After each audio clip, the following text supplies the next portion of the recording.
ليلا من المسجد الحرام إلى المسجد الأقصى الذي باركنا حوله لنريه من آياتنا إنه هو السميع البصير. وآتينا موسى الكتاب وجعلناه هدى لبني إسرائيل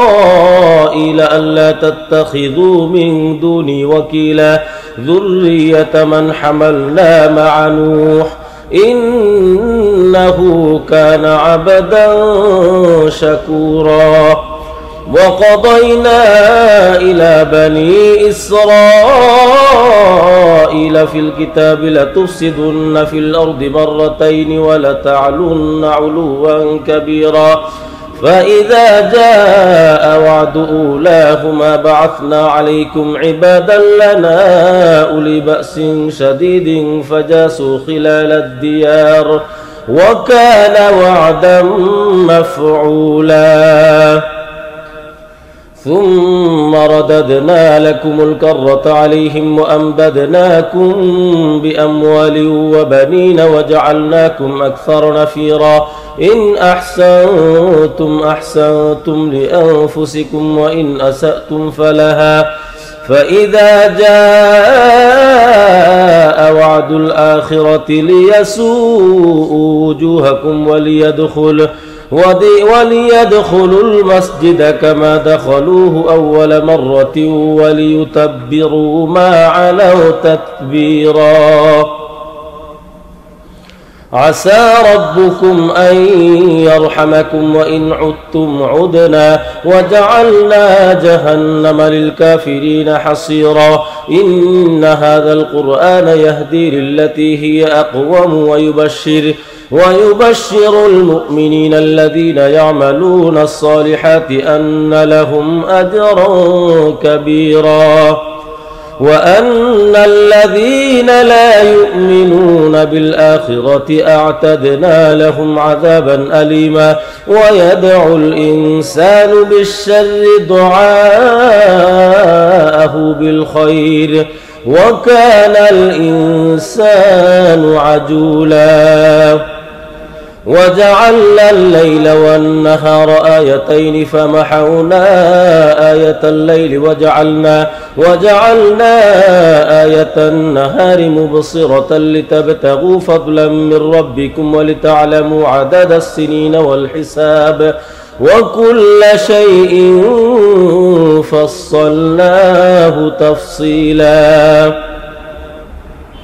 وكل إنسان ألزمناه طائره في عنقه ونخرج له يوم القيامة كتابا يلقاه منشورا. اقرأ كتابك كفى بنفسك اليوم عليك حسيبا. من اهتدى فإنما يهتدي لنفسه ومن ضل فإنما يضل عليها ولا تزر وازرة وزر أخرى وما كنا معذبين حتى نبعث رسولا. وإذا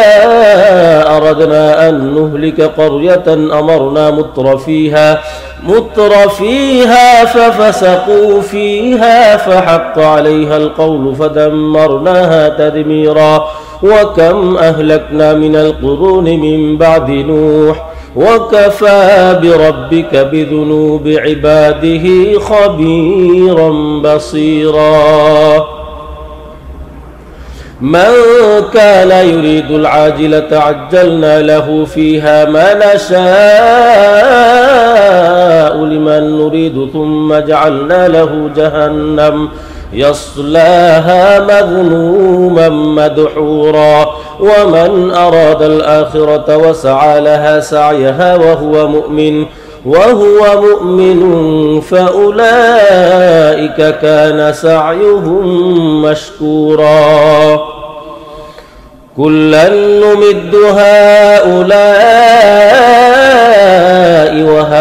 وهؤلاء من عطاء ربك وما كان عطاء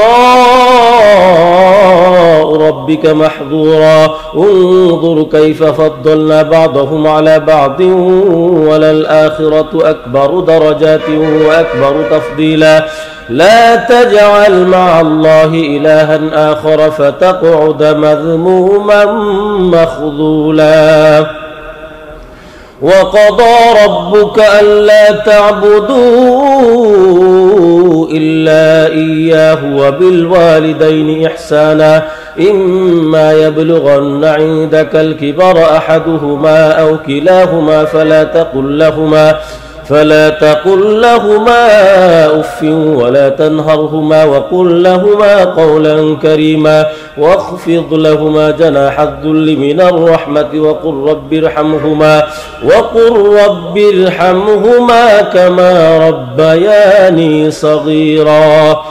ربكم أعلم بما في نفوسكم إن تكونوا صالحين فإنه كان للأوابين غفورا وآت ذا القربى حقه والمسكين وابن السبيل ولا تبذر تبذيرا إن المبذرين كانوا إخوان الشياطين وكان الشيطان لربه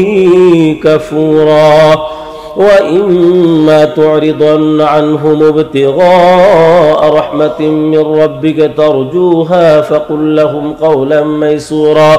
ولا تجعل يدك مغلولة إلى عنقك ولا تبسطها كل البسط فتقعد ملوما محسورا إن ربك يبسط الرزق لمن يشاء ويقدر إنه كان بعباده خبيرا بصيرا ولا تقتلوا أولادكم خشية إملاق نحن نرزقهم وإياكم إن قتلهم كان خطأ كبيرا ولا تقربوا الزنا إنه كان فاحشا وساء سبيلا ولا تقتلوا النفس التي حرم الله إلا بالحق ومن قتل مظلوما فقد جعلنا لوليه سلطانا فلا يسرف في القتل إنه كان منصورا ولا تقربوا مال اليتيم إلا بالتي هي أحسن حتى يبلغ أشده وأوفوا بالعهد إن العهد كان مسؤولا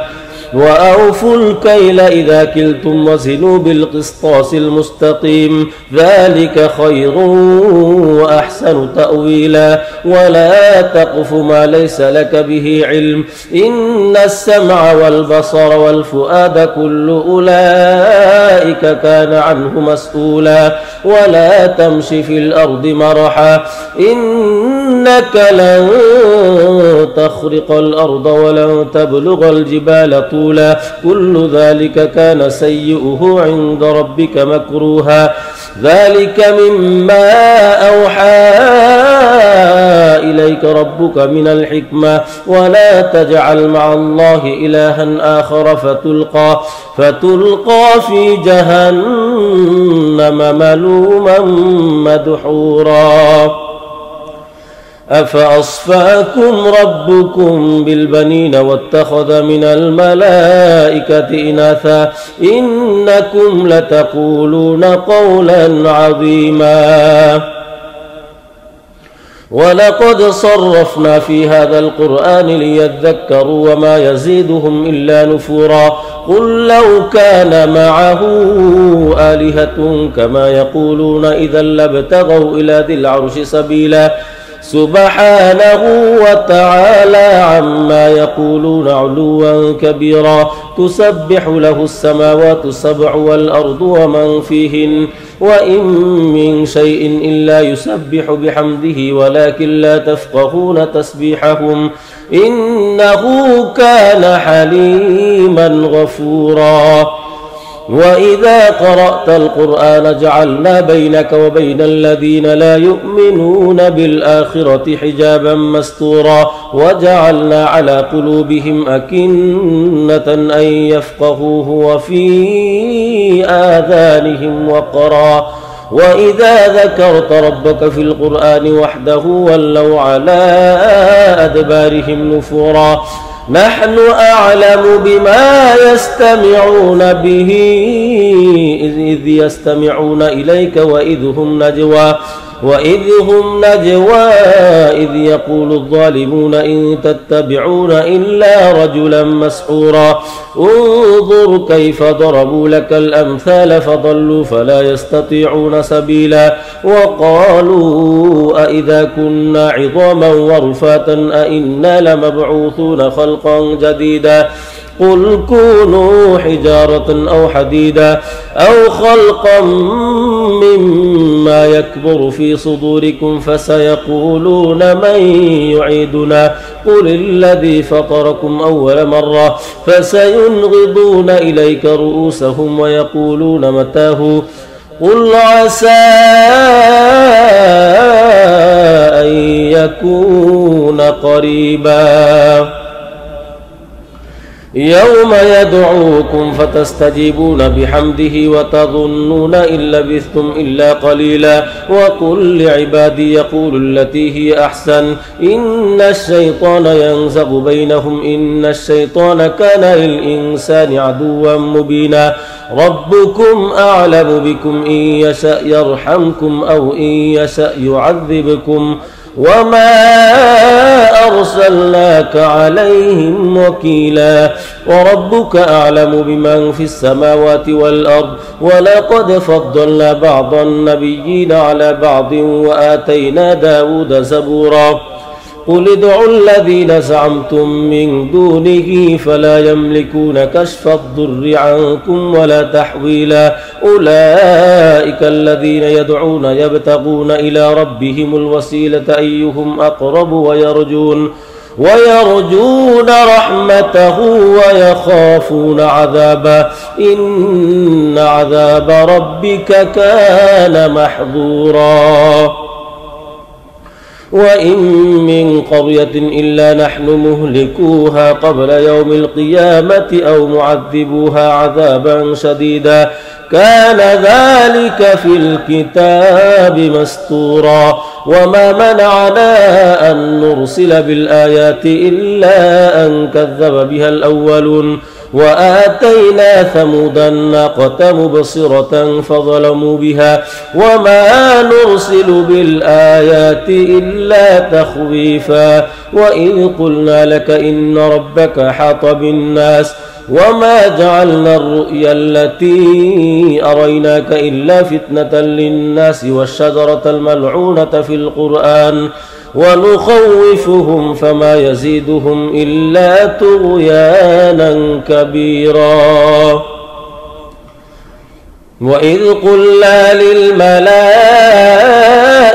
اسجدوا لآدم فسجدوا إلا إبليس قال أأسجد لمن خلقت طينا قال أرأيتك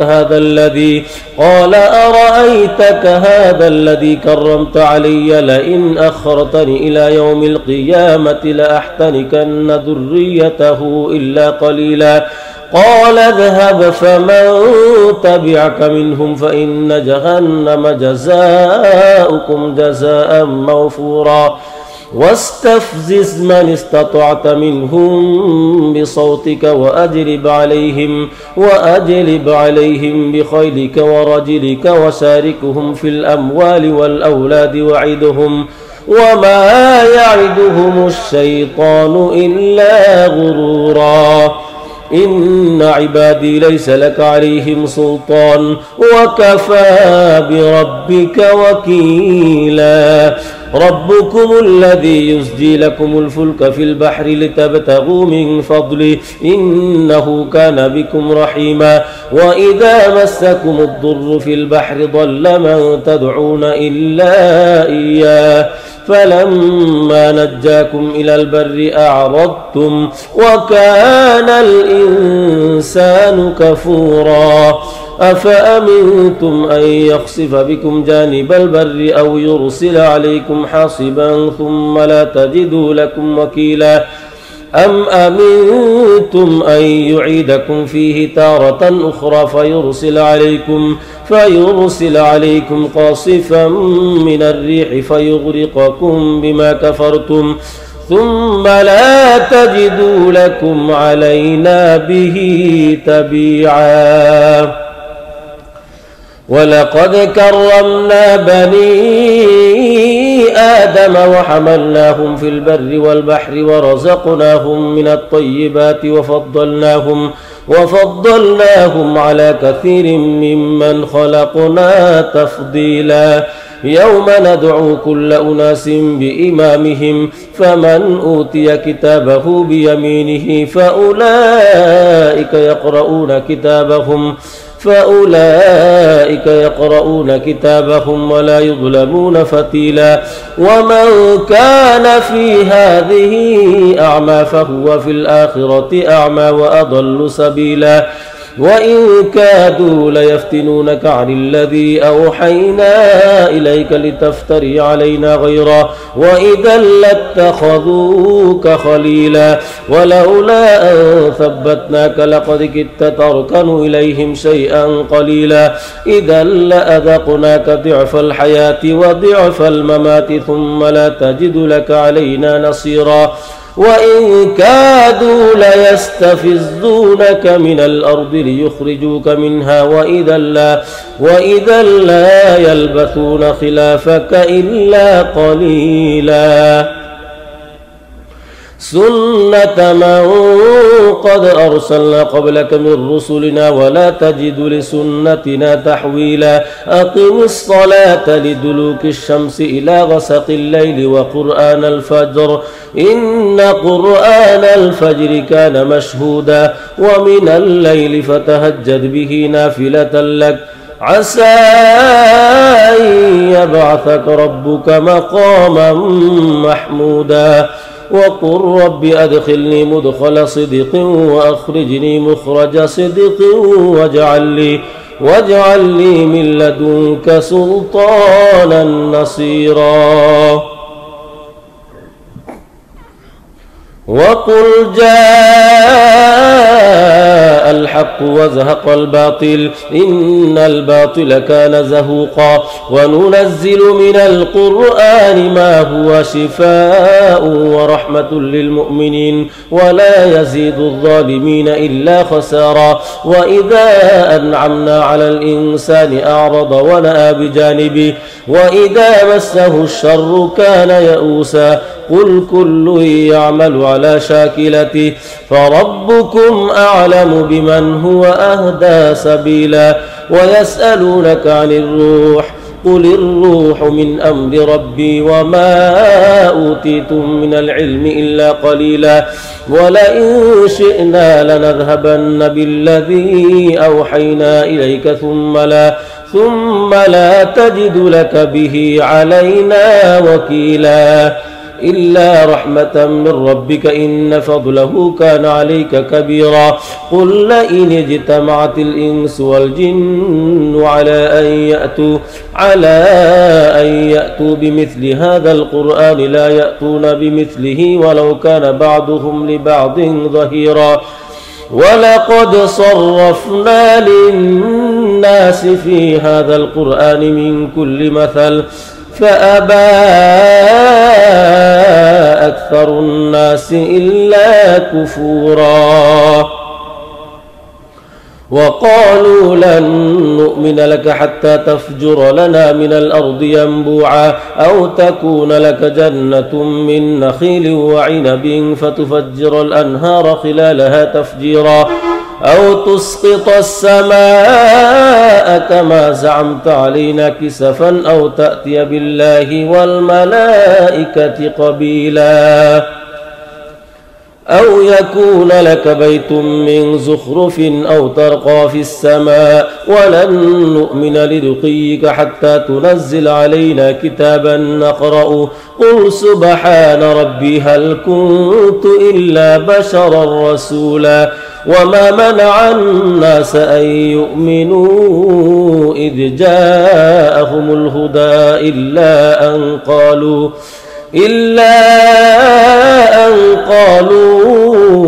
أبعث الله بشرا رسولا قل لو كان في الأرض ملائكة يمشون مطمئنين لنزلنا عليهم من السماء ملكا رسولا قل كفى بالله شهيدا بيني وبينكم إنه كان بعباده خبيرا بصيرا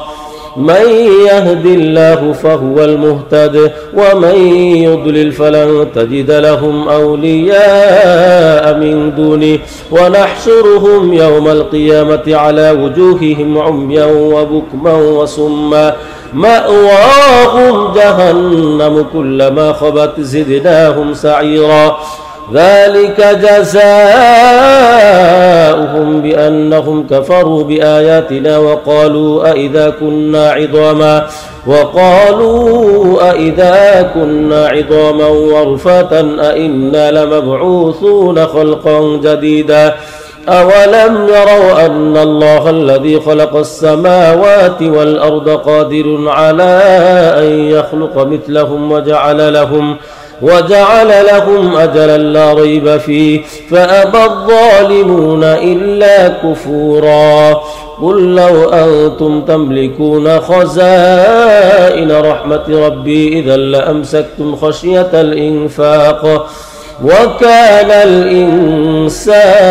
قتورا ولقد آتينا موسى 9 آيات بينات فاسأل بني إسرائيل إذ جاءهم فقال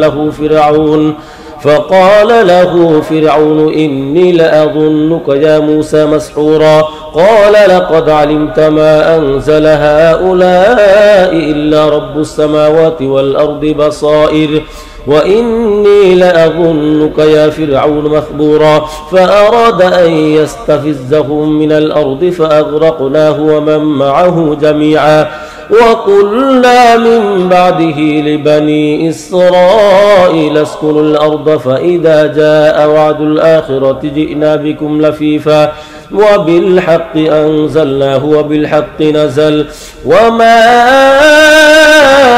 أرسلناك إلا مبشرا ونذيرا وقرآنا فرقناه لتقرأه على الناس على مكث ونزلناه تنزيلا قل آمنوا به أو لا تؤمنوا إن الذين أوتوا العلم من قبله إذا يتلى عليهم يخرون للأذقان سجدا ويقولون سبحان ربنا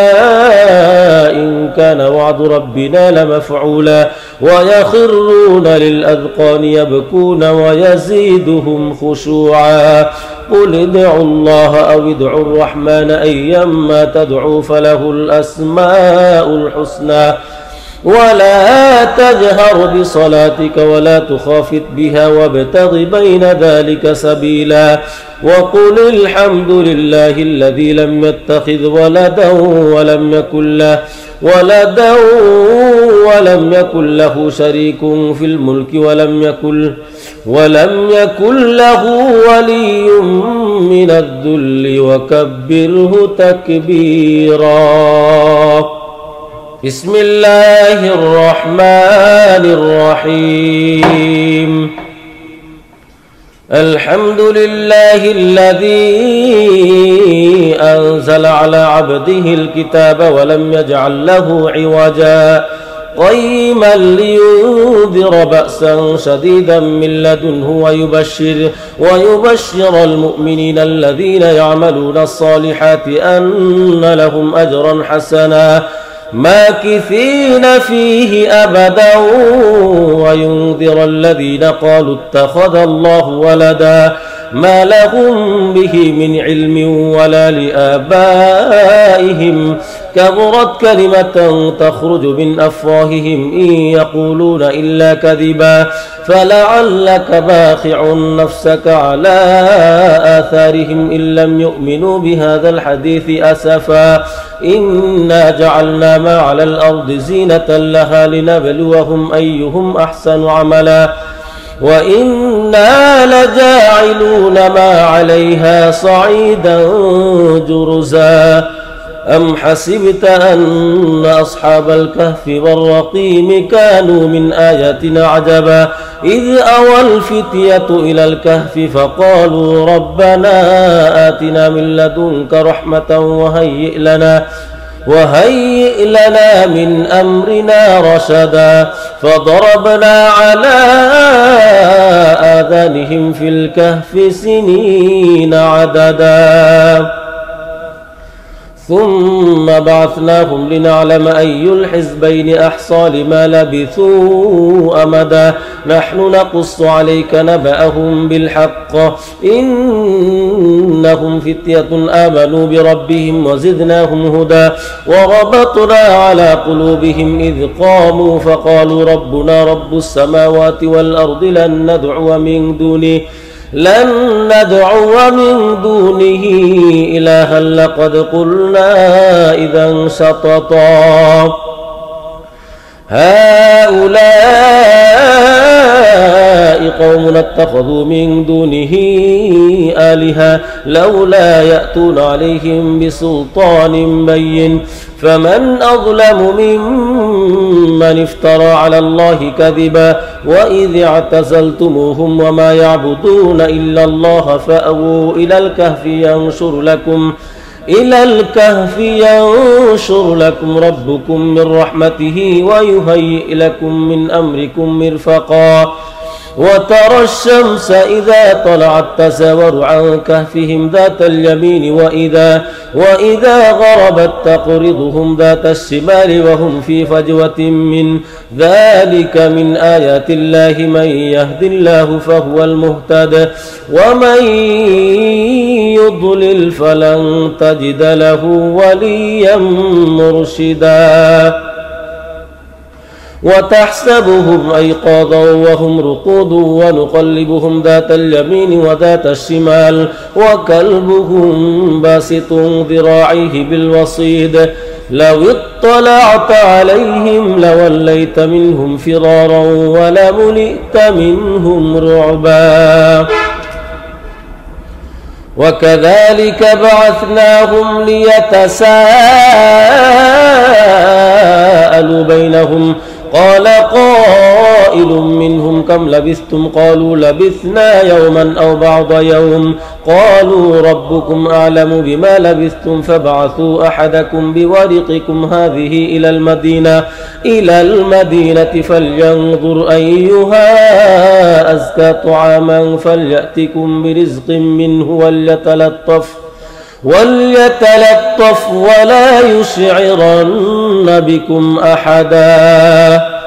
إنهم إن يظهروا عليكم يرجموكم أو يعيدوكم في ملتهم ولن تفلحوا إذا أبدا وكذلك أعثرنا عليهم ليعلموا أن وعد الله حق وأن الساعة لا ريب فيها إذ يتنازعون بينهم أمرهم فقالوا ابنوا عليهم بنيانا ربهم أعلم بهم قال الذين غلبوا على أمرهم لنتخذن عليهم مسجدا سيقولون ثلاثة رابعهم كلبهم ويقولون خمسة سادسهم كلبهم رجما بالغيب ويقولون سبعة وثامنهم كلبهم قل ربي أعلم بعدتهم ما يعلمهم إلا قليل فلا تمار فيهم إلا مراء ظاهرا ولا تستفت فيهم منهم أحدا ولا تقولن لشيء إني فاعل ذلك غدا إلا أن يشاء الله واذكر ربك إذا نسيت وقل عسى أن يهديني ربي لأقرب من هذا رشدا ولبثوا في كهفهم 300 سنين وازدادوا 9 قل الله أعلم بما لبثوا له غيب السماوات والأرض أبصر به وأسمع ما لهم من دونه من ولي ولا يشرك في حكمه أحدا واتل ما أوحي إليك من كتاب ربك لا مبدل لكلماته ولن تجد من دونه ملتحدا واصبر نفسك مع الذين يدعون ربهم بالغداة والعشي يريدون وجهه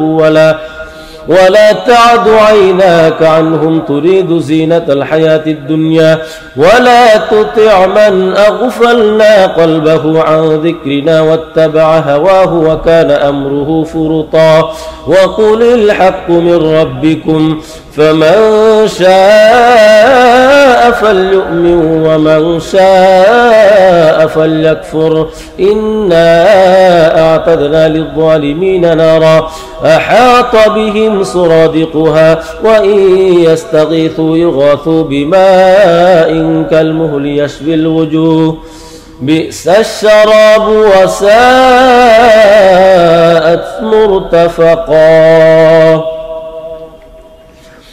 إن الذين آمنوا وعملوا الصالحات إنا لا نضيع أجر من أحسن عملا أولئك لهم جنات عدن تجري من تحتهم الأنهار يحلون فيها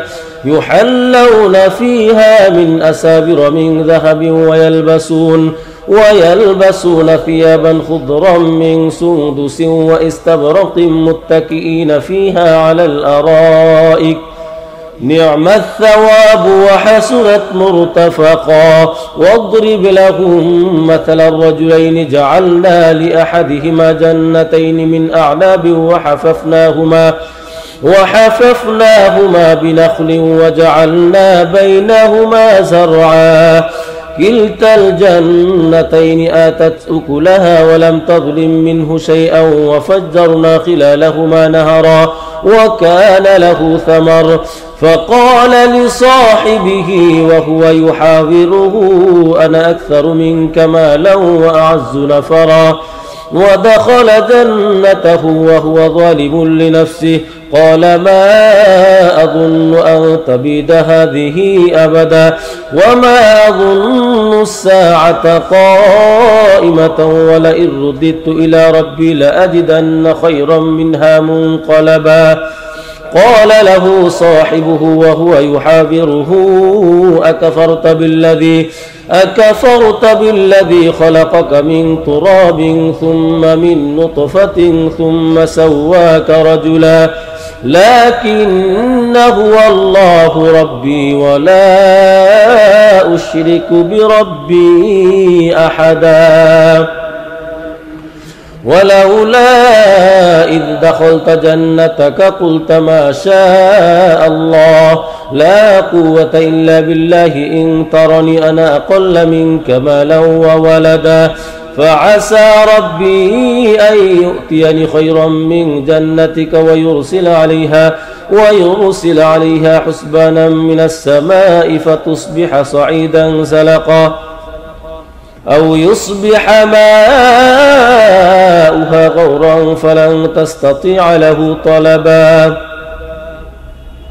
وأحيط بثمره فأصبح يقلب كفيه على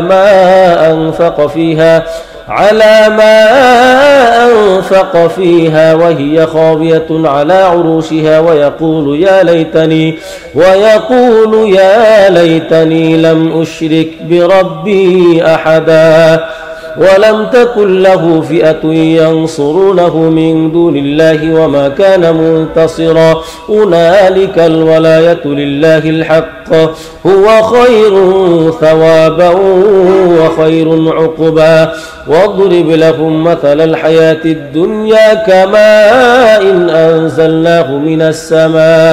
من السماء فاختلط به نبات الأرض فأصبح هشيما تذروه الرياح وكان الله على كل شيء مقتدرا المال والبنون زينة الحياة الدنيا والباقيات الصالحات خير عند ربك ثوابا وخير أملا ويوم نسير الجبال وترى الأرض بارزة وحشرناهم فلم نغادر منهم أحدا وعرضوا على ربك صفا لقد جئتمونا كما خلقناكم أول مرة بل زعمتم أن لن نجعل لكم موعدا ووضع الكتاب فترى المجرمين مشفقين مما فيه ويقولون يا ويلتنا ما لهذا الكتاب لا يغادر صغيرة ولا كبيرة إلا أحصاها ووجدوا ما عملوا حاضرا ولا يظلم ربك أحدا وإذ قلنا للملائكة اسجدوا لآدم فسجدوا إلا إبليس كان من الجن ففسق عن أمر ربه أفتتخذونه وذريته أولياء من دوني وهم لكم عدو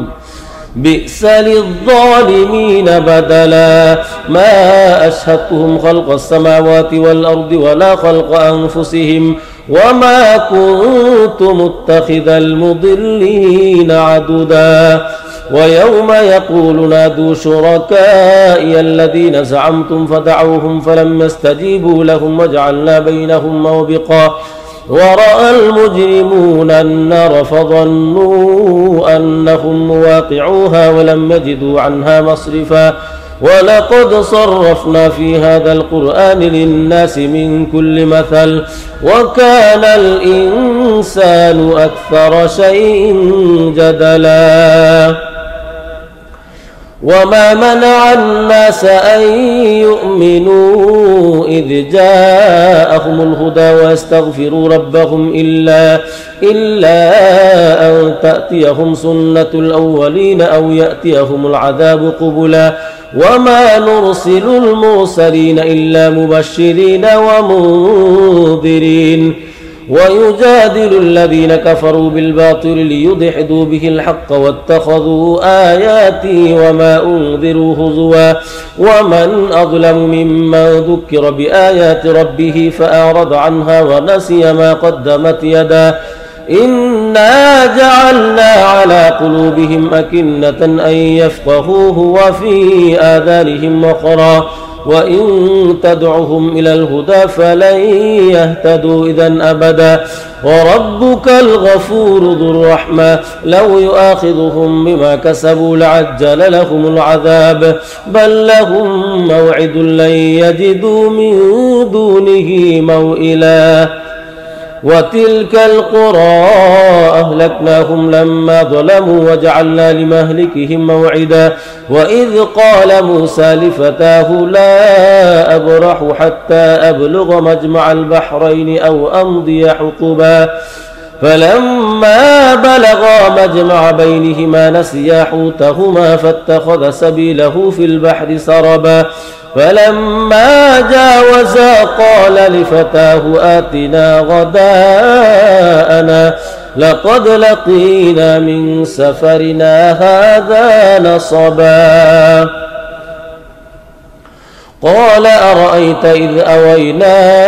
إلى الصخرة فإني نسيت الحوت وما أنسانيه إلا الشيطان أن أذكره واتخذ سبيله في البحر عجبا قال ذلك ما كنا نبغي فارتدا على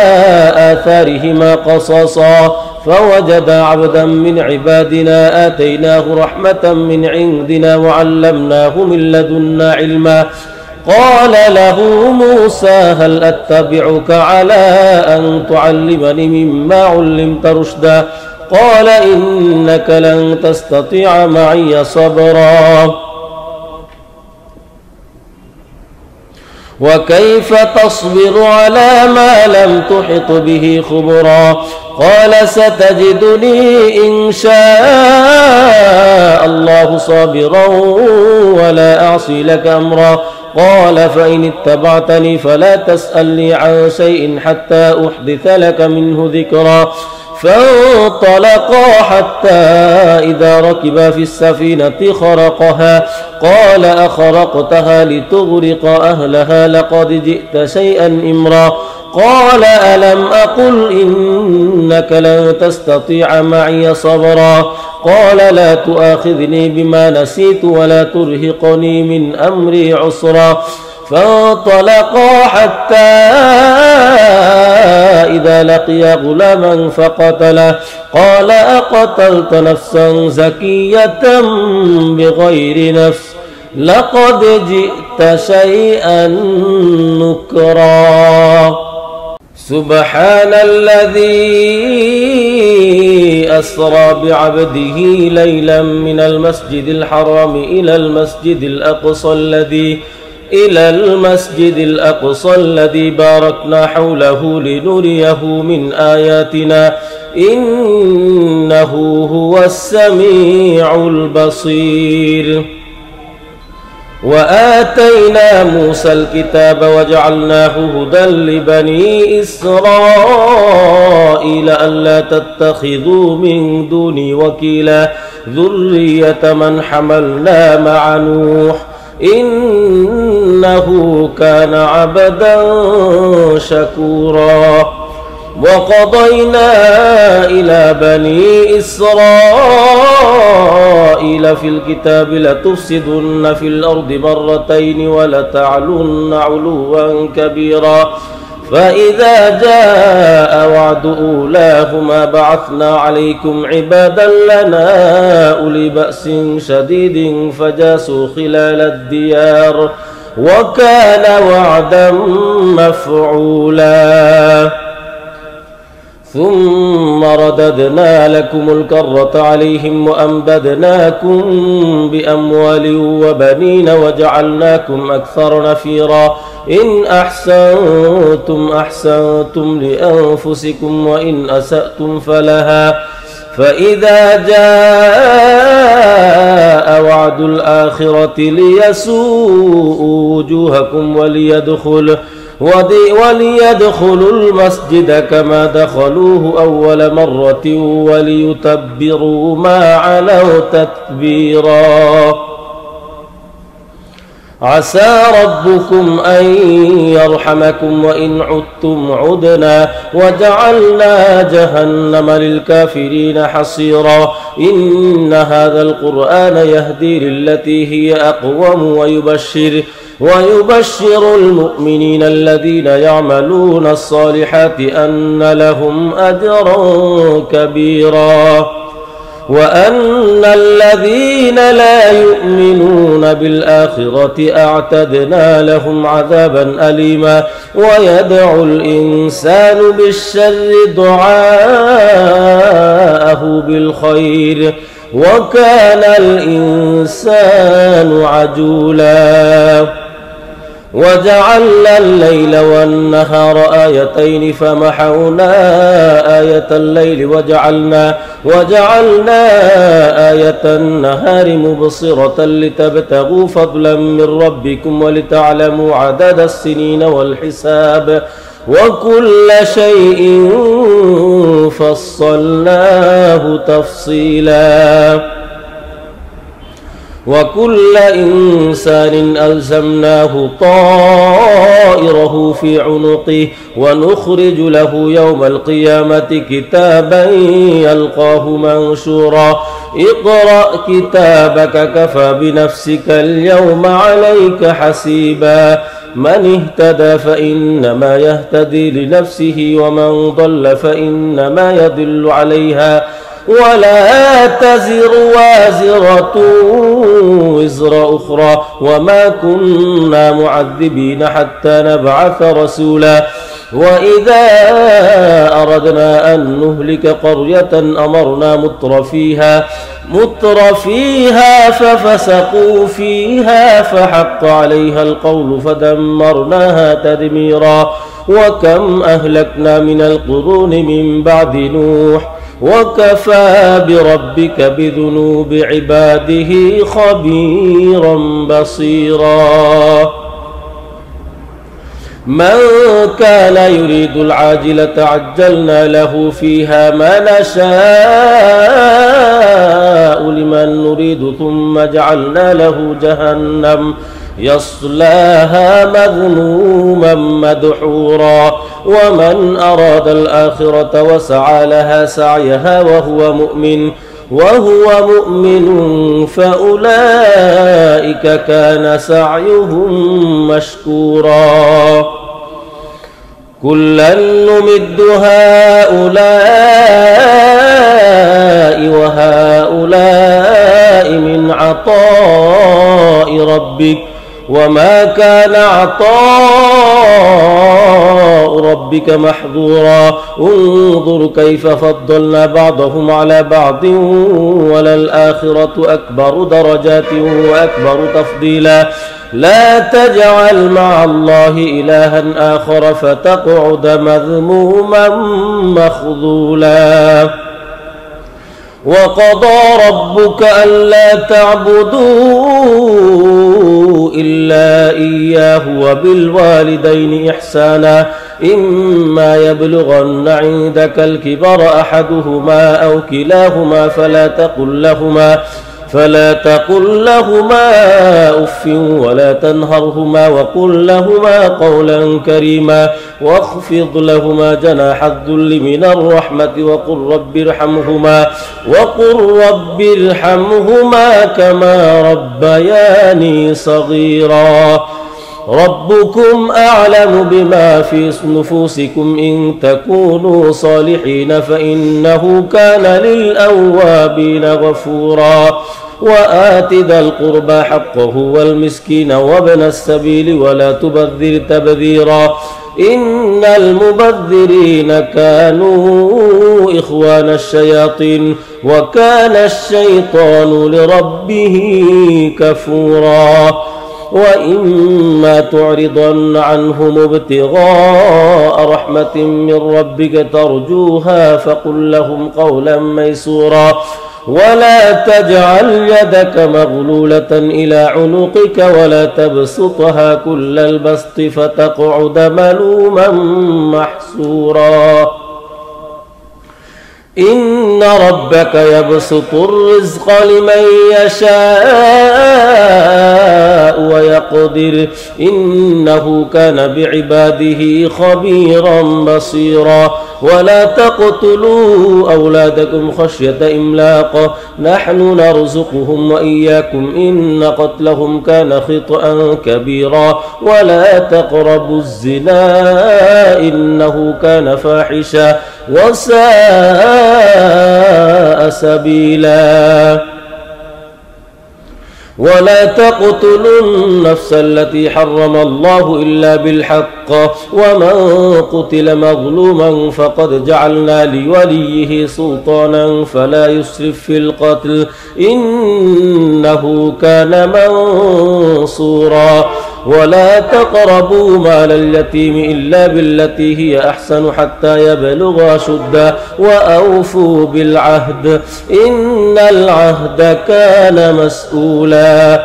وأوفوا الكيل إذا كلتم وزنوا بالقسطاس المستقيم ذلك خير وأحسن تأويلا ولا تقف ما ليس لك به علم إن السمع والبصر والفؤاد كل أولئك كان عنه مسؤولا ولا تمش في الأرض مرحا إنك لن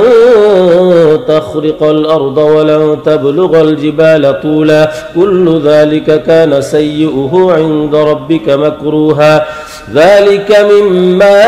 أوحى إليك ربك من الحكمة ولا تجعل مع الله إلها آخر فتلقى في جهنم ملوما مدحورا أفأصفاكم ربكم بالبنين واتخذ من الملائكة إناثا إنكم لتقولون قولا عظيما ولقد صرفنا في هذا القرآن ليذكروا وما يزيدهم إلا نفورا قل لو كان معه آلهة كما يقولون إذا لابتغوا إلى ذي العرش سبيلا سبحانه وتعالى عما يقولون علوا كبيرا تسبح له السماوات السبع والأرض ومن فيهن وإن من شيء إلا يسبح بحمده ولكن لا تفقهون تسبيحهم إنه كان حليما غفورا وإذا قرأت القرآن جعلنا بينك وبين الذين لا يؤمنون بالآخرة حجابا مستورا وجعلنا على قلوبهم أكنة أن يفقهوه وفي آذانهم وقرا وإذا ذكرت ربك في القرآن وحده ولوا على أدبارهم نفورا نحن أعلم بما يستمعون به إذ يستمعون إليك وإذ هم نجوى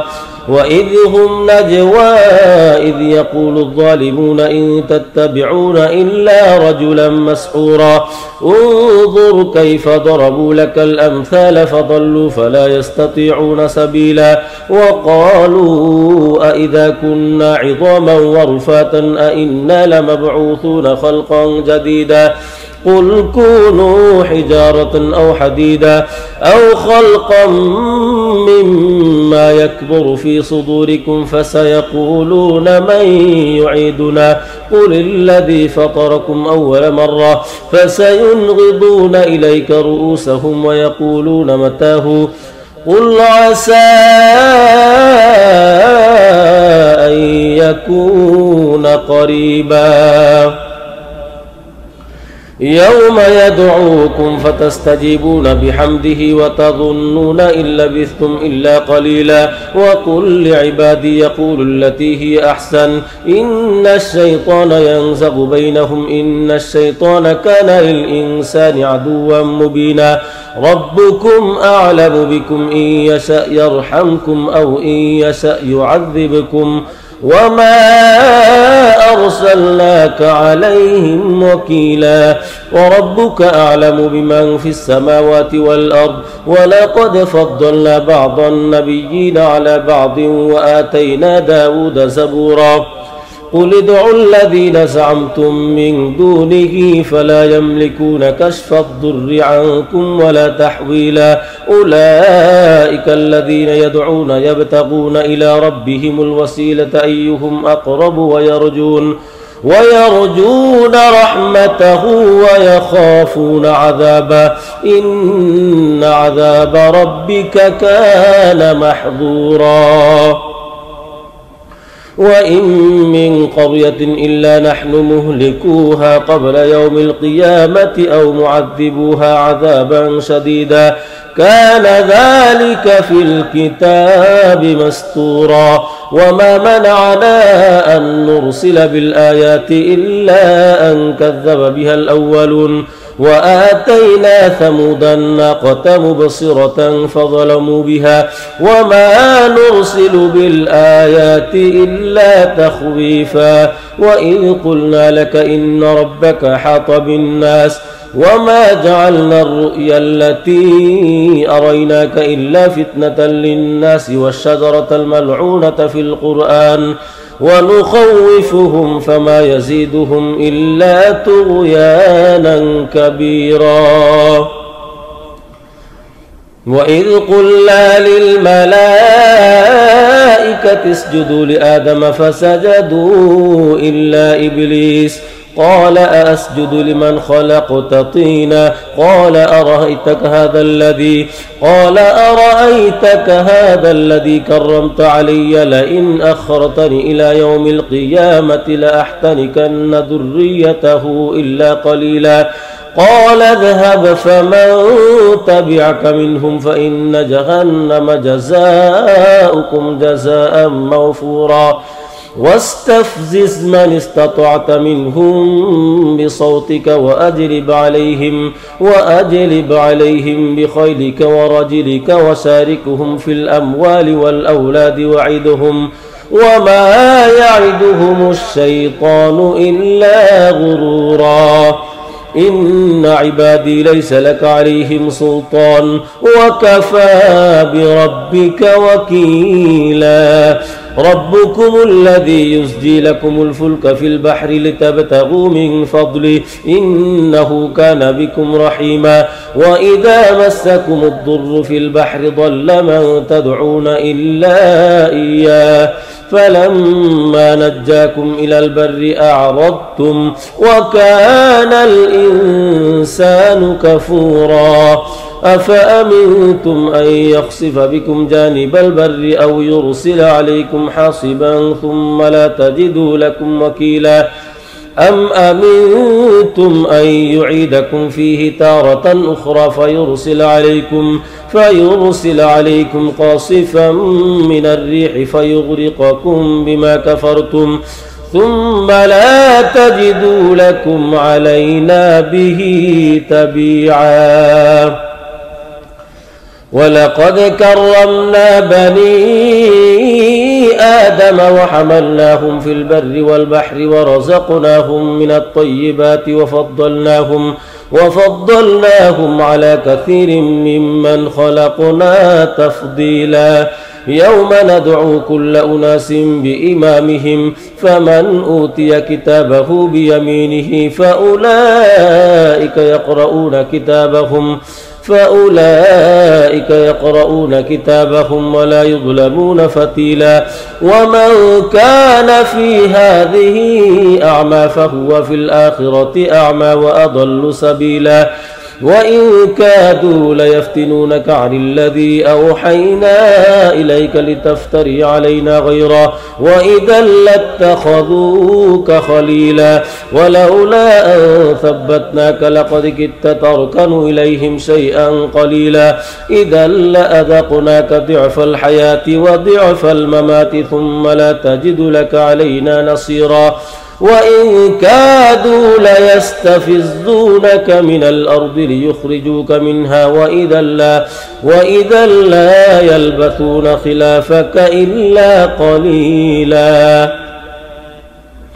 سنة من قد أرسلنا قبلك من رسلنا ولا تجد لسنتنا تحويلا أقم الصلاة لدلوك الشمس إلى غسق الليل وقرآن الفجر إن قرآن الفجر كان مشهودا ومن الليل فتهجد به نافلة لك عسى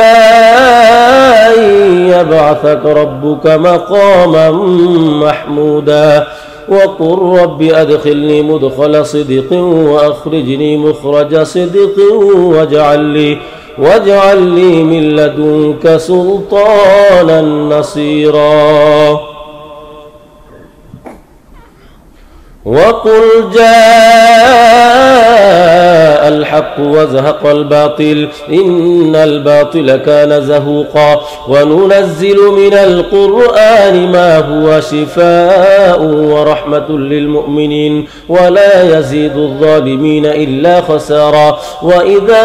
أنعمنا على الإنسان أعرض ونأى بجانبه وإذا مسه الشر كان يئوسا قل كل يعمل على شاكلته فربكم أعلم بمن هو أهدى سبيلا ويسألونك عن الروح قل الروح من أمر ربي وما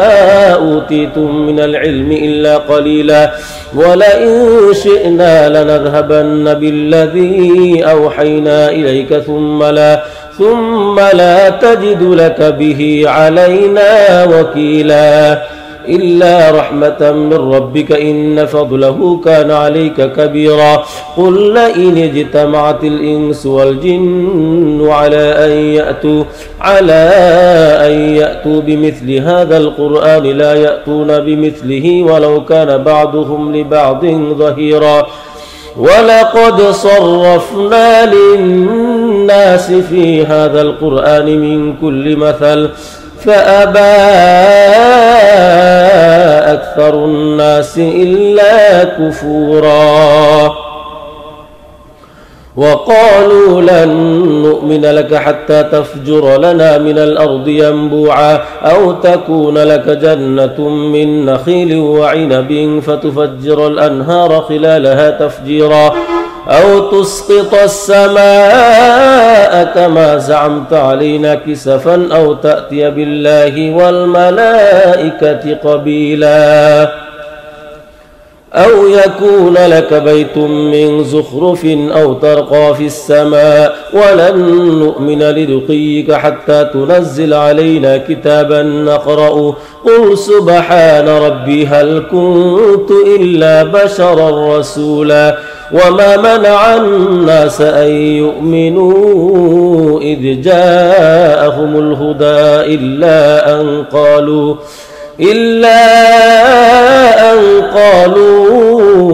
أبعث الله بشرا رسولا قل لو كان في الأرض ملائكة يمشون مطمئنين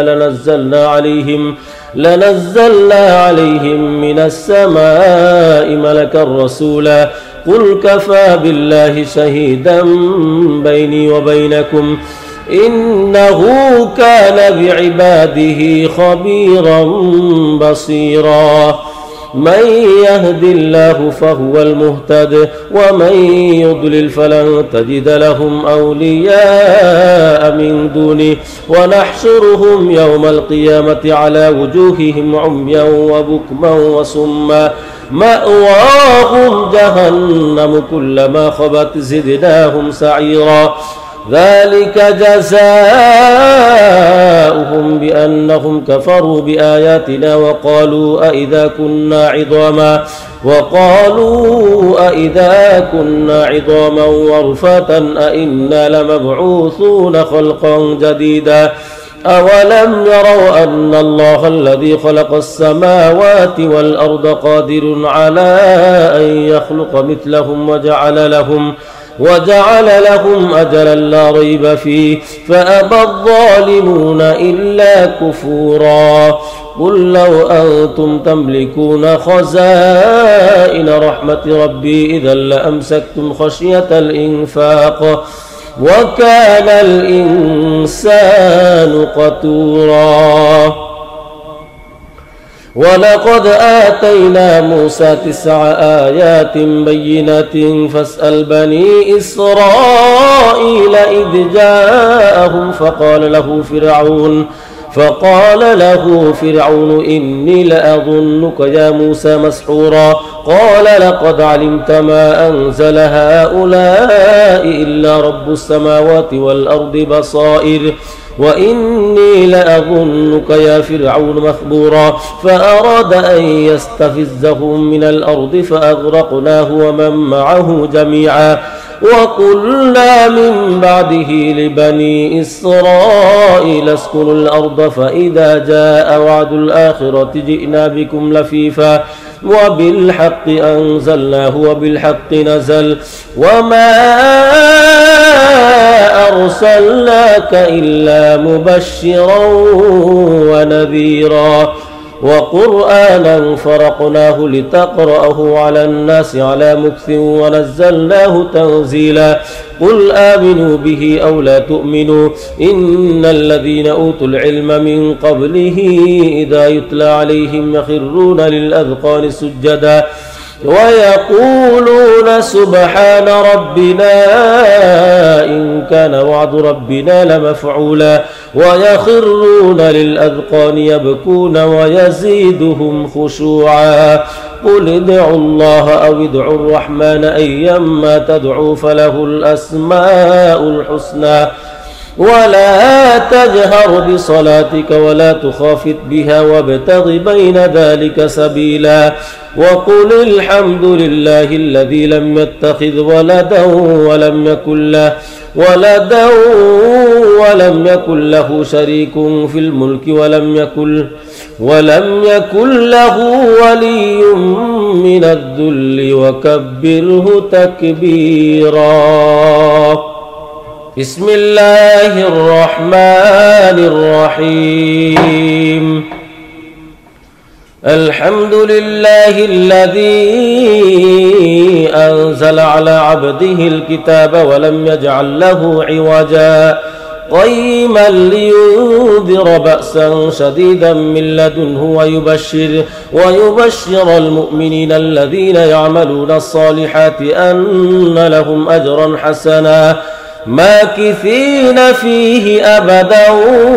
وينذر الذين قالوا اتخذ الله ولدا ما لهم به من علم ولا لآبائهم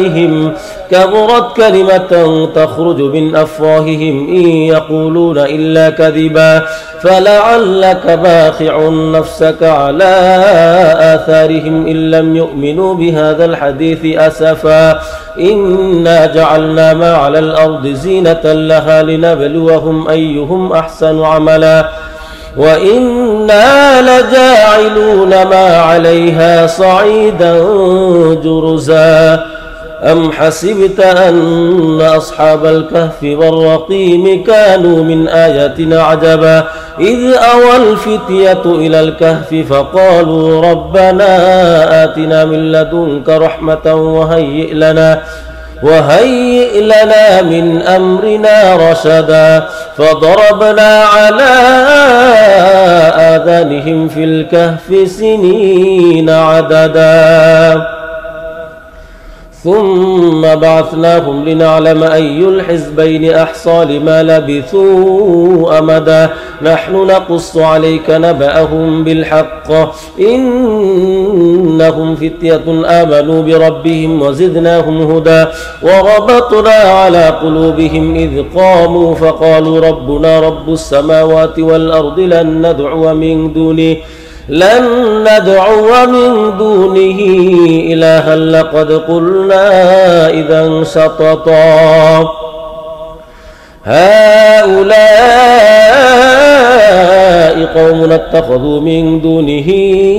آلهة لولا يأتون عليهم بسلطان بين فمن أظلم ممن افترى على الله كذبا وإذ اعتزلتموهم وما يعبدون إلا الله فأووا إلى الكهف ينشر لكم ربكم من رحمته ويهيئ لكم من أمركم مرفقا وترى الشمس إذا طلعت تزاور عن كهفهم ذات اليمين وإذا غربت تقرضهم ذات الشمال وهم في فجوة من ذلك من آيات الله من يهد الله فهو المهتد ومن يضلل فلن تجد له وليا مرشدا وتحسبهم أيقاظا وهم رقود ونقلبهم ذات اليمين وذات الشمال وكلبهم باسط ذراعيه بالوصيد لو اطلعت عليهم لوليت منهم فرارا ولملئت منهم رعبا وكذلك بعثناهم ليتساءلوا بينهم قال قائل منهم كم لبثتم قالوا لبثنا يوما أو بعض يوم قالوا ربكم أعلم بما لبثتم فابعثوا أحدكم بورقكم هذه إلى المدينة فلينظر أيها أزكى طعاما فليأتكم برزق منه وليتلطف ولا يشعرن بكم أحدا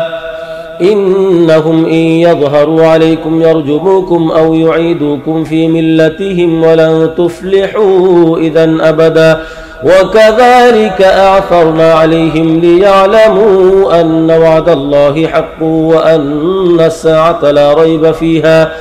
إذ يتنازعون بينهم أمرهم فقالوا ابنوا عليهم بنيانا ربهم أعلم بهم قال الذين غلبوا على أمرهم لنتخذن عليهم مسجدا سيقولون ثلاثة رابعهم كلبهم ويقولون خمسة سادسهم كلبهم رجما بالغيب ويقولون 7 وثامنهم كلبهم قل ربي أعلم بعدتهم ما يعلمهم إلا قليل فلا تمار فيهم إلا مراء ظاهرا ولا تستفت فيهم منهم أحدا ولا تقولن لشيء إني فاعل ذلك غدا إلا أن يشاء الله واذكر ربك إذا نسيت وقل عسى أن يهديني ربي لأقرب من هذا رشدا ولبثوا في كهفهم 300 سنين وازدادوا 9 قل الله أعلم بما لبثوا له غيب السماوات والأرض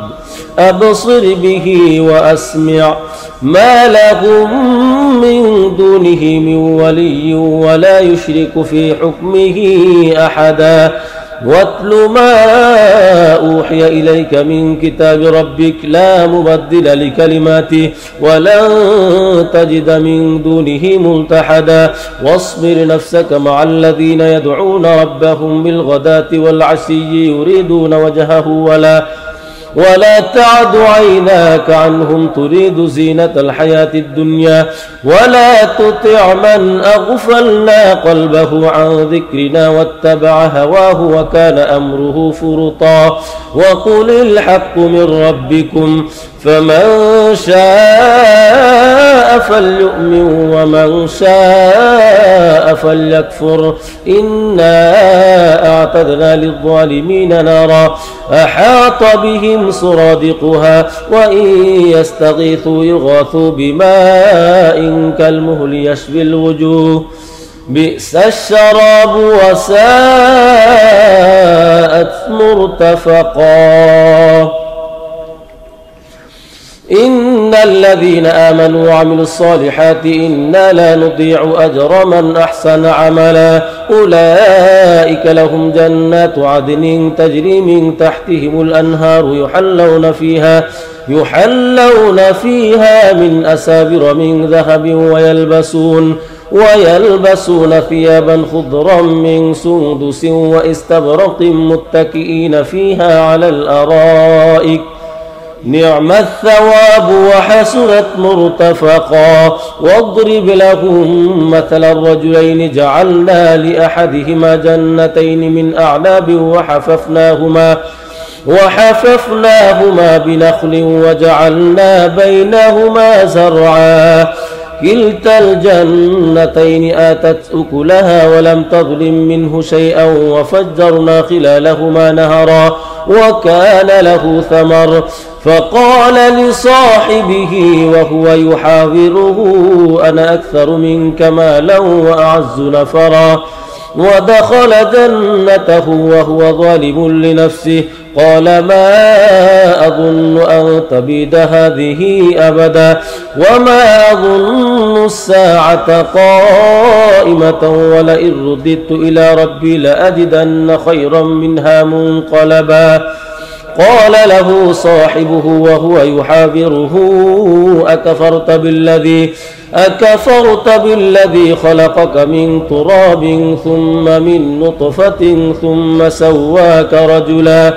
لكن هو الله ربي ولا أشرك بربي أحدا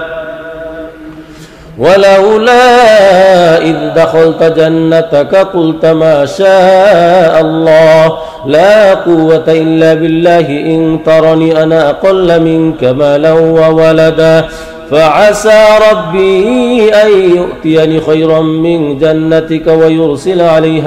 ويرسل عليها حسبانا من السماء فتصبح صعيدا زلقا أو يصبح ماؤها غورا فلن تستطيع له طلبا وأحيط بثمره فأصبح يقلب كفيه على ما أنفق فيها وهي خاوية على عروشها ويقول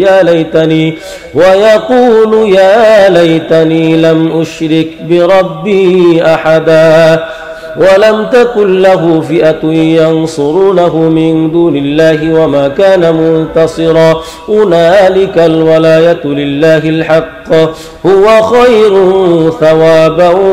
وخير عقبا واضرب لهم مثل الحياة الدنيا كماء إن أنزلناه من السماء فاختلط به نبات الأرض فأصبح هشيما تذروه الرياح وكان الله على كل شيء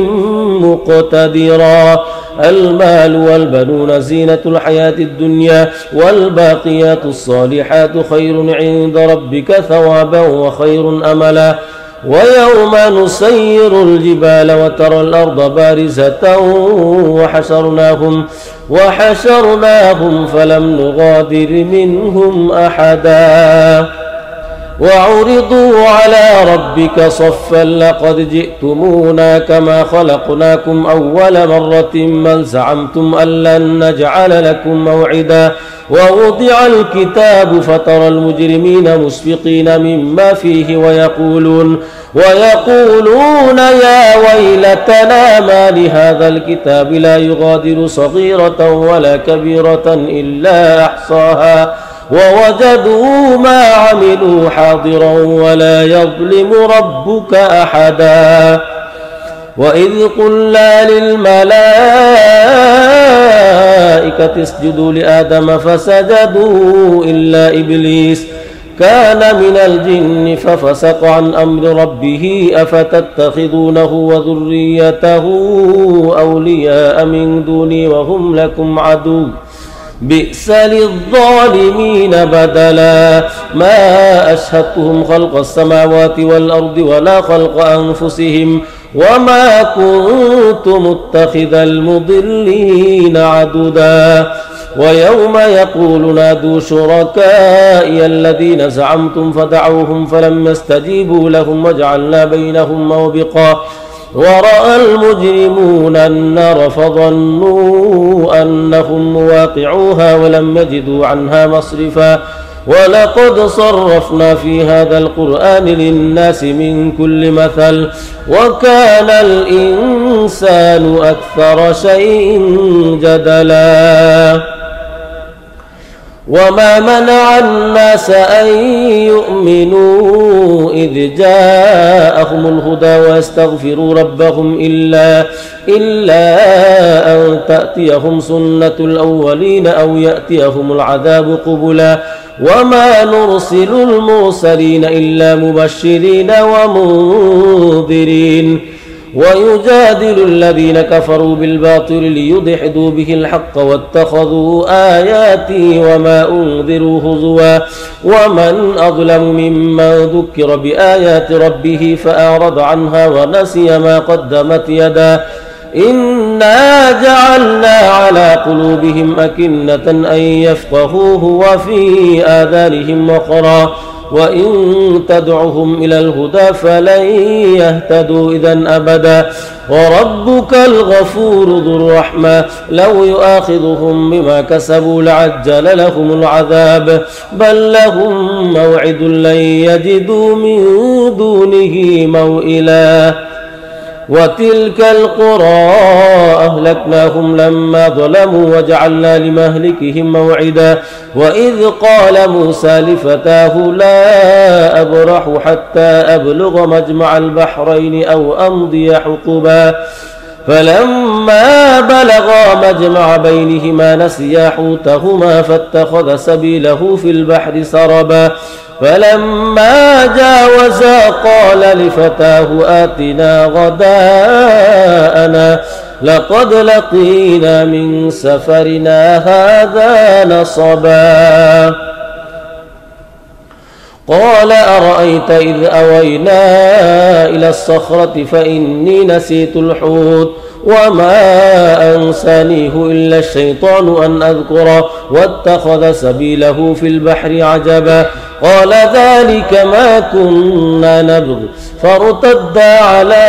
آثارهما قصصا فوجدا عبدا من عبادنا آتيناه رحمة من عندنا وعلمناه من لدنا علما قال له موسى هل أتبعك على أن تعلمني مما علمت رشدا قال إنك لن تستطيع معي صبرا وكيف تصبر على ما لم تحط به خبرا قال ستجدني إن شاء الله صابرا ولا أعصي لك أمرا قال فإن اتبعتني فلا تسألني عن شيء حتى أحدث لك منه ذكرا فانطلقا حتى إذا ركبا في السفينة خرقها قال أخرقتها لتغرق أهلها لقد جئت شيئا إمرا قال ألم أقل إنك لن تستطيع معي صبرا قال لا تؤاخذني بما نسيت ولا ترهقني من أمري عسرا فانطلقا حتى إذا لقيا غلاما فقتله قال أقتلت نفسا زكية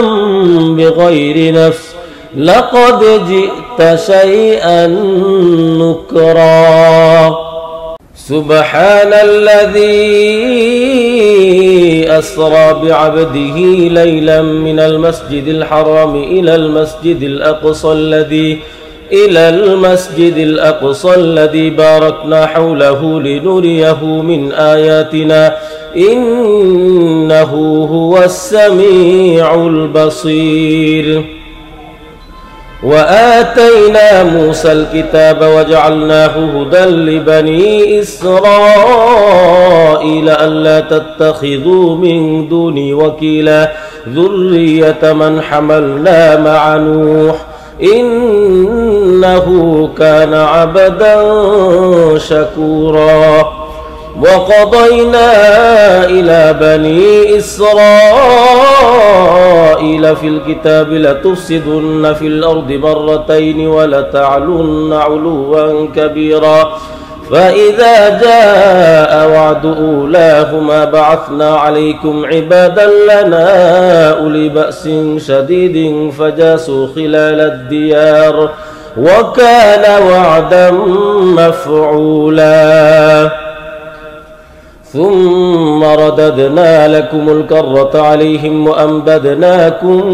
بأموال وبنين وجعلناكم أكثر نفيرا إن أحسنتم أحسنتم لأنفسكم وإن أسأتم فلها فإذا جاء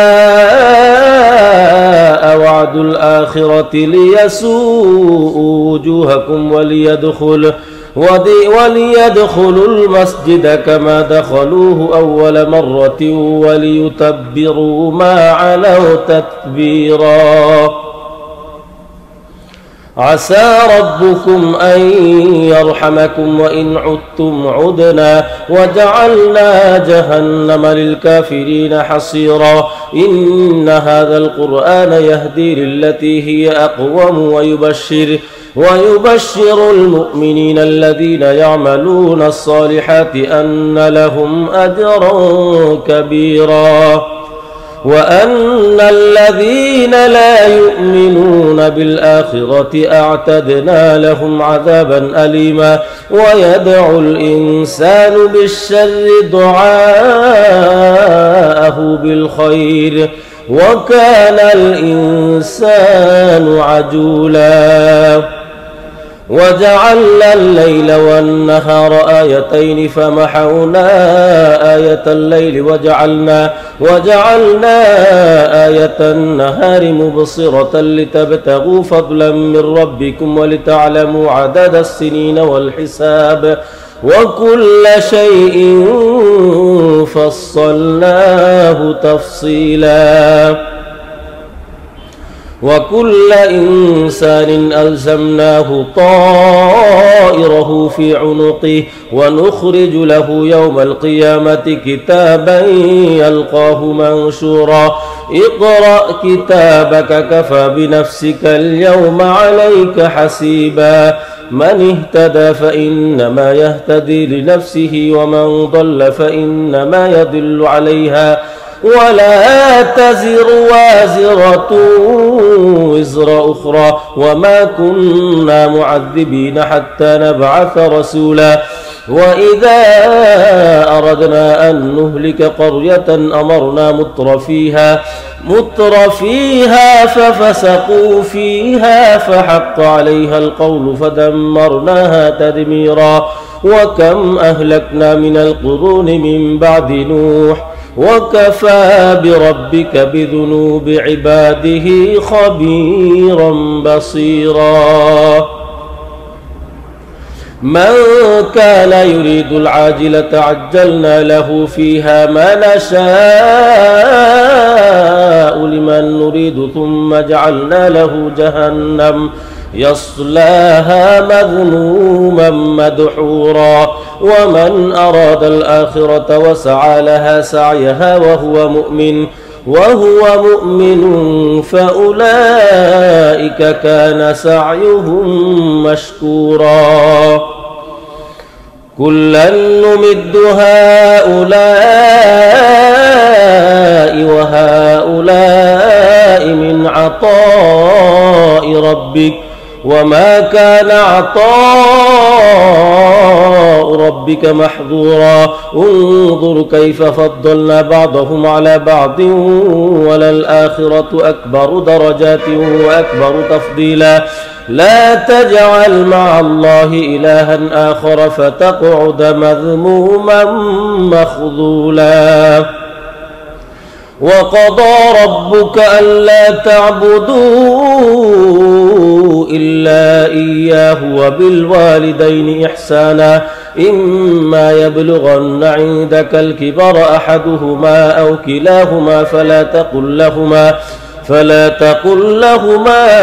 أف ولا تنهرهما وقل لهما قولا كريما واخفض لهما جناح الذل من الرحمة وقل رب ارحمهما كما ربياني صغيرا ربكم أعلم بما في نفوسكم إن تكونوا صالحين فإنه كان للأوابين غفورا وآت ذا القربى حقه والمسكين وابن السبيل ولا تبذر تبذيرا إن المبذرين كانوا إخوان الشياطين وكان الشيطان لربه كفورا وإما تعرضن عنهم ابتغاء رحمة من ربك ترجوها فقل لهم قولا ميسورا ولا تجعل يدك مغلولة إلى عنقك ولا تبسطها كل البسط فتقعد ملوما محسورا إن ربك يبسط الرزق لمن يشاء ويقدر إنه كان بعباده خبيرا بصيرا ولا تقتلوا أولادكم خشية إملاق نحن نرزقهم وإياكم إن قتلهم كان خطأ كبيرا ولا تقربوا الزنا إنه كان فاحشا وساء سبيلا ولا تقتلوا النفس التي حرم الله إلا بالحق ومن قتل مظلوما فقد جعلنا لوليه سلطانا فلا يسرف في القتل إنه كان منصورا ولا تقربوا مال اليتيم إلا بالتي هي أحسن حتى يبلغ أشده وأوفوا بالعهد إن العهد كان مسؤولا وأوفوا الكيل إذا كلتم وزنوا بالقسطاس المستقيم ذلك خير وأحسن تأويلا ولا تقف ما ليس لك به علم إن السمع والبصر والفؤاد كل أولئك كان عنه مسؤولا ولا تمش في الأرض مرحا إنك لن تخرق الأرض ولن تبلغ الجبال طولا كل ذلك كان سيئه عند ربك مكروها ذلك مما أوحى إليك ربك من الحكمة ولا تجعل مع الله إلها آخر فتلقى في جهنم ملوما مدحورا أفأصفاكم ربكم بالبنين واتخذ من الملائكة إناثا إنكم لتقولون قولا عظيما ولقد صرفنا في هذا القرآن ليذكروا وما يزيدهم إلا نفورا قل لو كان معه آلهة كما يقولون إذا لابتغوا إلى ذي العرش سبيلا سبحانه وتعالى عما يقولون علوا كبيرا تسبح له السماوات السبع والأرض ومن فيهن وإن من شيء إلا يسبح بحمده ولكن لا تفقهون تسبيحهم إنه كان حليما غفورا وإذا قرأت القرآن جعلنا بينك وبين الذين لا يؤمنون بالآخرة حجابا مستورا وجعلنا على قلوبهم أكنة أن يفقهوه وفي آذانهم وقرا وإذا ذكرت ربك في القرآن وحده ولوا على أدبارهم نفورا نحن أعلم بما يستمعون به إذ يستمعون إليك وإذ هم نجوى إذ يقول الظالمون إن تتبعون إلا رجلا مسحورا انظر كيف ضربوا لك الأمثال فضلوا فلا يستطيعون سبيلا وقالوا أئذا كنا عظاما ورفاتا أئنا لمبعوثون خلقا جديدا قل كونوا حجارة أو حديدا أو خلقا مما يكبر في صدوركم فسيقولون من يعيدنا قل الذي فطركم أول مرة فسينغضون إليك رؤوسهم ويقولون متاه قل عسى أن يكون قريبا يوم يدعوكم فتستجيبون بحمده وتظنون إن لبثتم إلا قليلا وقل لعبادي يقول التي هي أحسن إن الشيطان ينزغ بينهم إن الشيطان كان للإنسان عدوا مبينا ربكم أعلم بكم إن يشأ يرحمكم أو إن يشأ يعذبكم وما أرسلناك عليهم وكيلا وربك أعلم بمن في السماوات والأرض ولقد فضلنا بعض النبيين على بعض وآتينا داود زبورا قل ادعوا الذين زعمتم من دونه فلا يملكون كشف الضر عنكم ولا تحويلا أولئك الذين يدعون يبتغون إلى ربهم الوسيلة أيهم أقرب ويرجون رحمته ويخافون عذابه إن عذاب ربك كان محظورا وإن من قرية إلا نحن مهلكوها قبل يوم القيامة أو معذبوها عذابا شديدا كان ذلك في الكتاب مسطورا وما منعنا أن نرسل بالآيات إلا أن كذب بها الأولون وآتينا ثمود الناقة مبصرة فظلموا بها وما نرسل بالآيات إلا تخويفا وإذ قلنا لك إن ربك حاط بالناس وما جعلنا الرؤيا التي أريناك إلا فتنة للناس والشجرة الملعونة في القرآن ونخوفهم فما يزيدهم إلا طغيانا كبيرا وإذ قلنا للملائكة اسجدوا لآدم فسجدوا إلا إبليس قال أأسجد لمن خلقت طينا قال أرأيتك هذا الذي كرمت علي لئن أخرتني إلى يوم القيامة لأحتنكن ذريته إلا قليلا قال اذهب فمن تبعك منهم فإن جهنم جزاؤكم جزاء موفورا واستفزز من استطعت منهم بصوتك وأجلب عليهم بخيلك ورجلك وشاركهم في الأموال والأولاد وعدهم وما يعدهم الشيطان إلا غرورا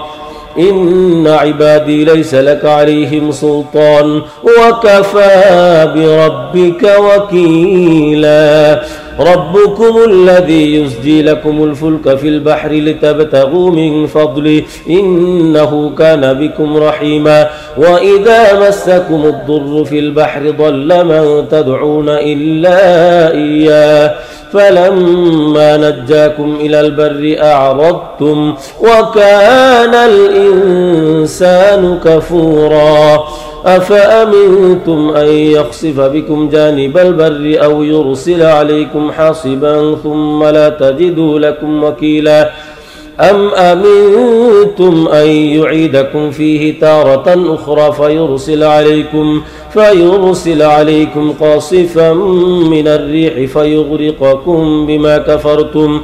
ثم لا تجدوا لكم علينا به تبيعا ولقد كرمنا بني آدم وحملناهم في البر والبحر ورزقناهم من الطيبات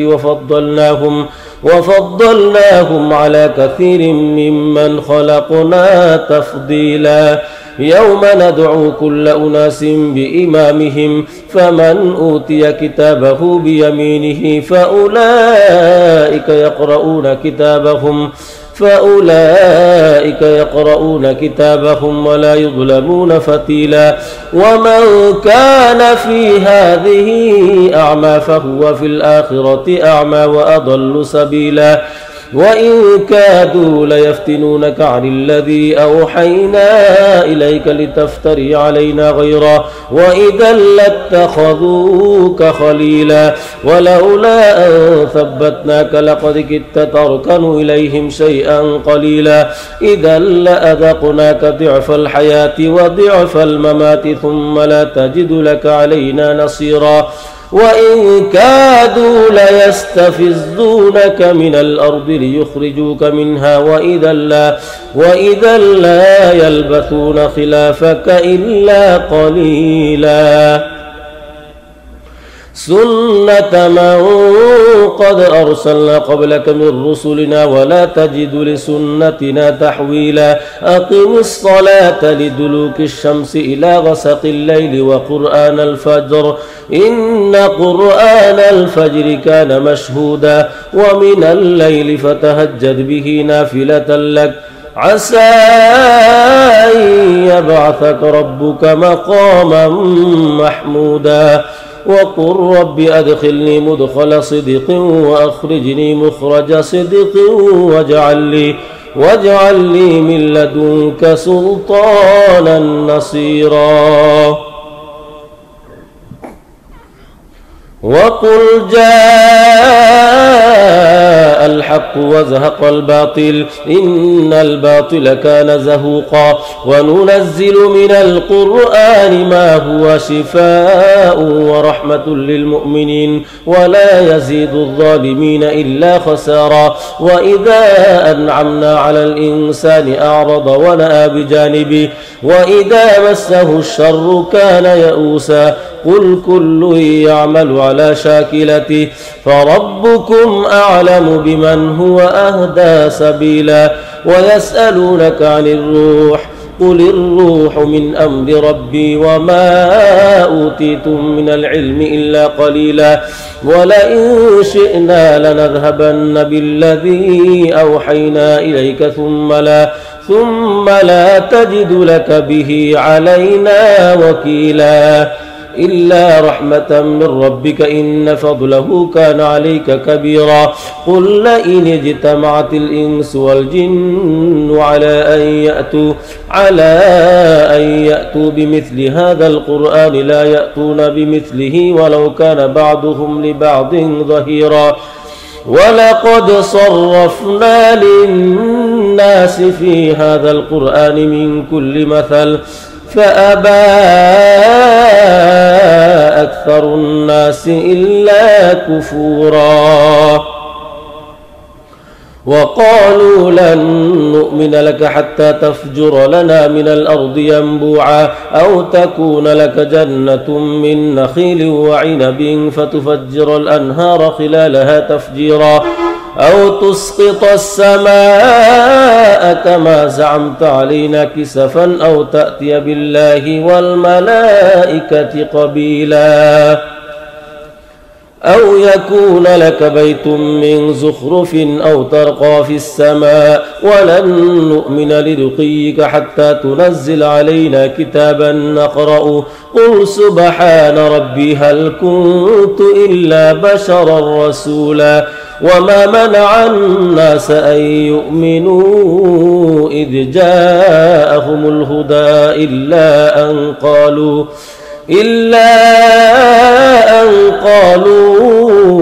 أبعث الله بشرا رسولا قل لو كان في الأرض ملائكة يمشون مطمئنين لنزلنا عليهم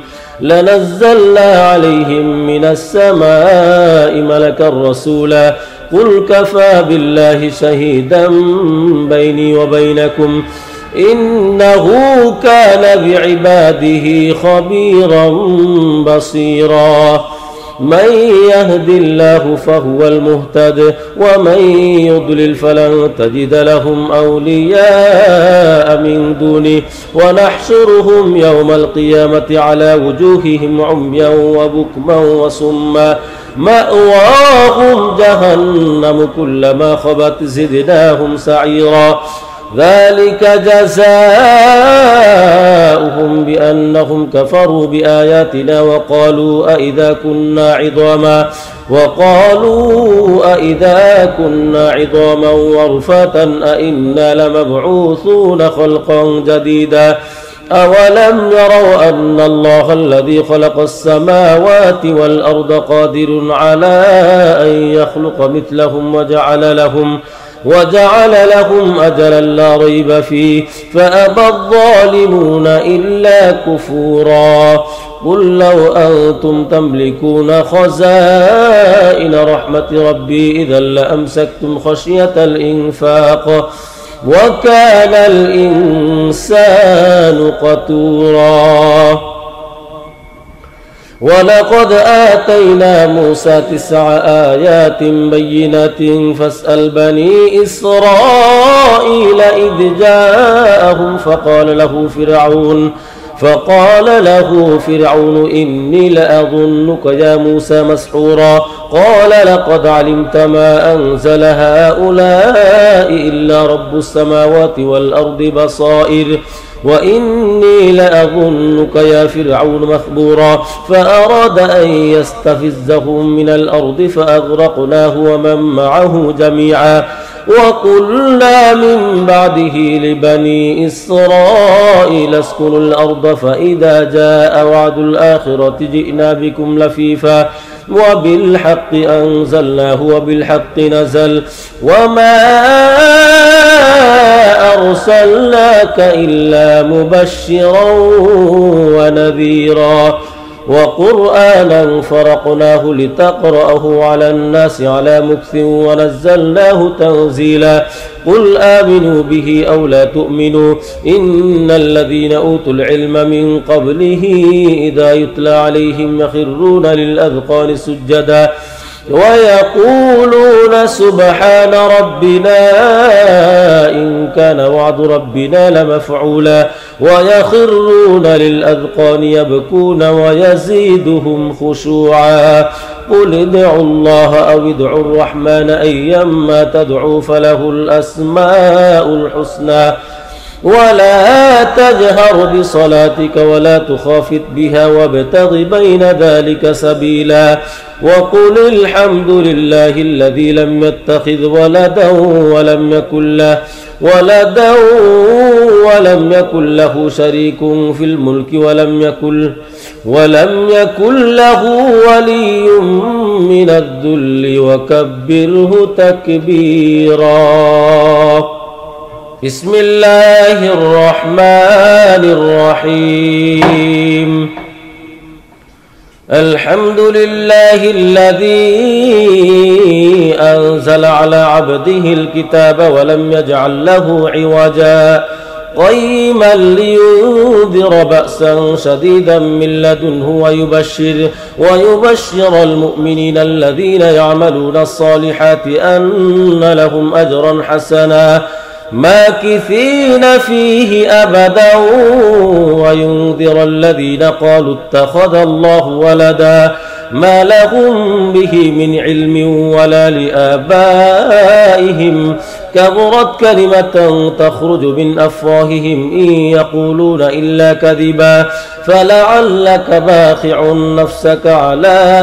آثارهم إن لم يؤمنوا بهذا الحديث أسفا إنا جعلنا ما على الأرض زينة لها لنبلوهم أيهم أحسن عملا وإنا لجاعلون ما عليها صعيدا جرزا. أم حسبت أن أصحاب الكهف والرقيم كانوا من آياتنا عجبا إذ أوى الفتية إلى الكهف فقالوا ربنا آتنا من لدنك رحمة وهيئ لنا من أمرنا رشدا فضربنا على آذانهم في الكهف سنين عددا ثم بعثناهم لنعلم أي الحزبين أحصى لما لبثوا أمدا نحن نقص عليك نبأهم بالحق إنهم فتية آمنوا بربهم وزدناهم هدى وربطنا على قلوبهم إذ قاموا فقالوا ربنا رب السماوات والأرض لن ندعو من دونه إلها لقد قلنا إذا شططا هؤلاء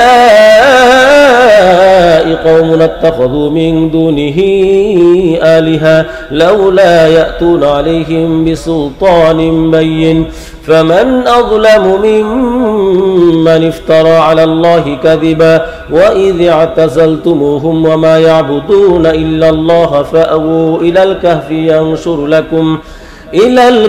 ينشر لكم ربكم من رحمته ويهيئ لكم من أمركم مرفقا وترى الشمس إذا طلعت تزاور عن كهفهم ذات اليمين وإذا غربت تقرضهم ذات الشمال وهم في فجوة من ذلك من آيات الله من يهد الله فهو المهتد ومن يضلل فلن تجد له وليا مرشدا وتحسبهم أيقاظا وهم رقود ونقلبهم ذات اليمين وذات الشمال وكلبهم باسط ذراعيه بالوصيد لو اطلعت عليهم لوليت منهم فرارا ولملئت منهم رعبا وكذلك بعثناهم ليتساءلوا بينهم قال قائل منهم كم لبثتم قالوا لبثنا يوما أو بعض يوم قالوا ربكم أعلم بما لبثتم فابعثوا أحدكم بورقكم هذه إلى المدينة فلينظر أيها أزكى طعاما فليأتكم برزق منه وليتلطف ولا يشعرن بكم أحدا إنهم إن يظهروا عليكم يرجموكم أو يعيدوكم في ملتهم ولن تفلحوا إذا أبدا وكذلك أعثرنا عليهم ليعلموا أن وعد الله حق وأن الساعة لا ريب فيها إذ يتنازعون بينهم أمرهم فقالوا ابنوا عليهم بنيانا ربهم أعلم بهم قال الذين غلبوا على أمرهم لنتخذن عليهم مسجدا سيقولون ثلاثة رابعهم كلبهم ويقولون خمسة سادسهم كلبهم رجما بالغيب ويقولون سبعة وثامنهم كلبهم قل ربي أعلم بعدتهم ما يعلمهم إلا قليل فلا تمار فيهم إلا مراء ظاهرا ولا تستفت فيهم منهم أحدا ولا تقولن لشيء إني فاعل ذلك غدا إلا أن يشاء الله واذكر ربك إذا نسيت وقل عسى أن يهديني ربي لأقرب من هذا رشدا ولبثوا في كهفهم 300 سنين وازدادوا 9 قل الله أعلم بما لبثوا له غيب السماوات والأرض أبصر به وأسمع ما لهم من دونه من ولي ولا يشرك في حكمه أحدا واتل ما أوحي إليك من كتاب ربك لا مبدل لكلماته ولن تجد من دونه ملتحدا واصبر نفسك مع الذين يدعون ربهم بالغداة والعشي يريدون وجهه ولا تعد عيناك عنهم تريد زينة الحياة الدنيا ولا تطع من أغفلنا قلبه عن ذكرنا واتبع هواه وكان أمره فرطا وقل الحق من ربكم فمن شاء فليؤمن ومن شاء فليكفر إنا أعتدنا للظالمين نارا أحاط بهم سرادقها وإن يستغيثوا يغاثوا بماء كالمهل يشوي الوجوه بئس الشراب وساءت مرتفقا إن الذين آمنوا وعملوا الصالحات إنا لا نضيع أجر من أحسن عملا أولئك لهم جنات عدن تجري من تحتهم الأنهار يحلون فيها من أسابر من ذهب ويلبسون ثيابا خضرا من سندس واستبرق متكئين فيها على الأرائك نعم الثواب وحسنت مرتفقا واضرب لهم مثل الرجلين جعلنا لأحدهما جنتين من أعناب وحففناهما بنخل وجعلنا بينهما زرعا كلتا الجنتين آتت أكلها ولم تظلم منه شيئا وفجرنا خلالهما نهرا وكان له ثمر فقال لصاحبه وهو يحاوره أنا أكثر منك مالا وأعز نفرا ودخل جنته وهو ظالم لنفسه قال ما أظن أن تبيد هذه أبدا وما أظن الساعة قائمة ولئن رددت إلى ربي لأجدن خيرا منها منقلبا قال له صاحبه وهو يحاوره أكفرت بالذي خلقك من تراب ثم من نطفة ثم سواك رجلا لكن هو الله ربي ولا أشرك بربي أحدا ولولا إذ دخلت جنتك قلت ما شاء الله لا قوة إلا بالله إن ترني أنا أقل منك مالا وولدا فعسى ربي أن يؤتيني خيرا من جنتك ويرسل عليها حسبانا من السماء فتصبح صعيدا زلقا أو يصبح ماؤها غورا فلن تستطيع له طلبا وأحيط بثمره فأصبح يقلب كفيه على ما أنفق فيها وهي خاوية على عروشها ويقول يا ليتني لم أشرك بربي أحدا ولم تكن له فئة ينصرونه من دون الله وما كان منتصرا هنالك الولاية لله الحق هو خير ثوابا وخير عقبا واضرب لهم مثل الحياة الدنيا كماء إن أنزلناه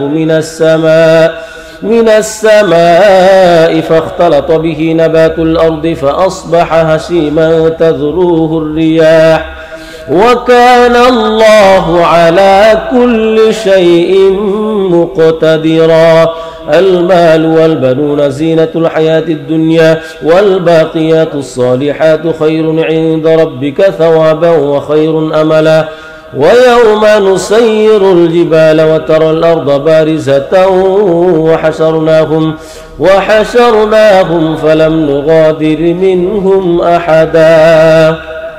وعرضوا على ربك صفا لقد جئتمونا كما خلقناكم أول مرة بل زعمتم أن لن نجعل لكم موعدا ووضع الكتاب فترى المجرمين مشفقين مما فيه ويقولون يا ويلتنا ما لهذا الكتاب لا يغادر صغيرة ولا كبيرة إلا أحصاها ووجدوا ما عملوا حاضرا ولا يظلم ربك أحدا وإذ قلنا للملائكة اسجدوا لآدم فسجدوا إلا إبليس كان من الجن ففسق عن أمر ربه أفتتخذونه وذريته أولياء من دوني وهم لكم عدو بئس للظالمين بدلا ما أشهدتهم خلق السماوات والأرض ولا خلق أنفسهم وما كنت متخذ المضلين عددا ويوم يقول نادوا شركائي الذين زعمتم فدعوهم فلم يستجيبوا لهم وجعلنا بينهم موبقا ورأى المجرمون النار فظنوا أنهم مواقعوها ولم يجدوا عنها مصرفا ولقد صرفنا في هذا القرآن للناس من كل مثل وكان الإنسان أكثر شيء جدلا وما منع الناس أن يؤمنوا إذ جاءهم الهدى ويستغفروا ربهم إلا أن تأتيهم سنة الأولين أو يأتيهم العذاب قبلا وما نرسل المرسلين إلا مبشرين ومنذرين ويجادل الذين كفروا بالباطل ليدحضوا به الحق واتخذوا آياتي وما أنذروا هزوا ومن أظلم ممن ذكر بآيات ربه فأعرض عنها ونسي ما قدمت يداه إنا جعلنا على قلوبهم أكنة أن يفقهوه وفي آذانهم وقرا وإن تدعهم إلى الهدى فلن يهتدوا إذا أبدا وربك الغفور ذو الرحمة لو يؤاخذهم بما كسبوا لعجل لهم العذاب بل لهم موعد لن يجدوا من دونه موئلا وتلك القرى أهلكناهم لما ظلموا وجعلنا لمهلكهم موعدا وإذ قال موسى لفتاه لا أبرح حتى أبلغ مجمع البحرين أو أمضي حقبا فلما بلغا مجمع بينهما نسيا حوتهما فاتخذ سبيله في البحر سربا فلما جاوزا قال لفتاه آتنا غداءنا لقد لقينا من سفرنا هذا نصبا قال أرأيت إذ أوينا إلى الصخرة فإني نسيت الحوت وما أنسانيه إلا الشيطان أن أذكره واتخذ سبيله في البحر عجبا قال ذلك ما كنا نبغي فارتدا على آثارهما قصصا فوجدا عبدا من عبادنا آتيناه رحمة من عندنا وعلمناه من لدنا علما قال له موسى هل أتبعك على أن تعلمني مما علمت رشدا قال إنك لن تستطيع معي صبرا وكيف تصبر على ما لم تحط به خبرا قال ستجدني إن شاء الله صابرا ولا أعصي لك أمرا قال فإن اتبعتني فلا تسألني عن شيء حتى أحدث لك منه ذكرا فانطلقا حتى إذا ركبا في السفينة خرقها قال أخرقتها لتغرق أهلها لقد جئت شيئا إمرا قال ألم أقل إنك لن تستطيع معي صبرا قال لا تؤاخذني بما نسيت ولا ترهقني من أمري عسرا فانطلقا حتى إذا لقيا غلاما فقتله قال أقتلت نفسا زكية بغير نفس لقد جئت شيئا نكرا سبحان الذي أسرى بعبده ليلا من المسجد الحرام إلى المسجد الأقصى الذي باركنا حوله لنريه من آياتنا إنه هو السميع البصير وآتينا موسى الكتاب وجعلناه هدى لبني إسرائيل ألا تتخذوا من دوني وكيلا ذرية من حملنا مع نوح إنه كان عبدا شكورا وقضينا إلى بني إسرائيل في الكتاب لتفسدن في الأرض مرتين ولتعلن علوا كبيرا فإذا جاء وعد أولاهما بعثنا عليكم عبادا لنا أولي بأس شديد فجاسوا خلال الديار وكان وعدا مفعولا ثم رددنا لكم الكرة عليهم وأمددناكم بأموال وبنين وجعلناكم أكثر نفيرا إن أحسنتم أحسنتم لأنفسكم وإن أسأتم فلها فإذا جاء وعد الآخرة ليسوءوا وجوهكم وليدخلوا المسجد كما دخلوه أول مرة وليتبروا ما علوا تتبيرا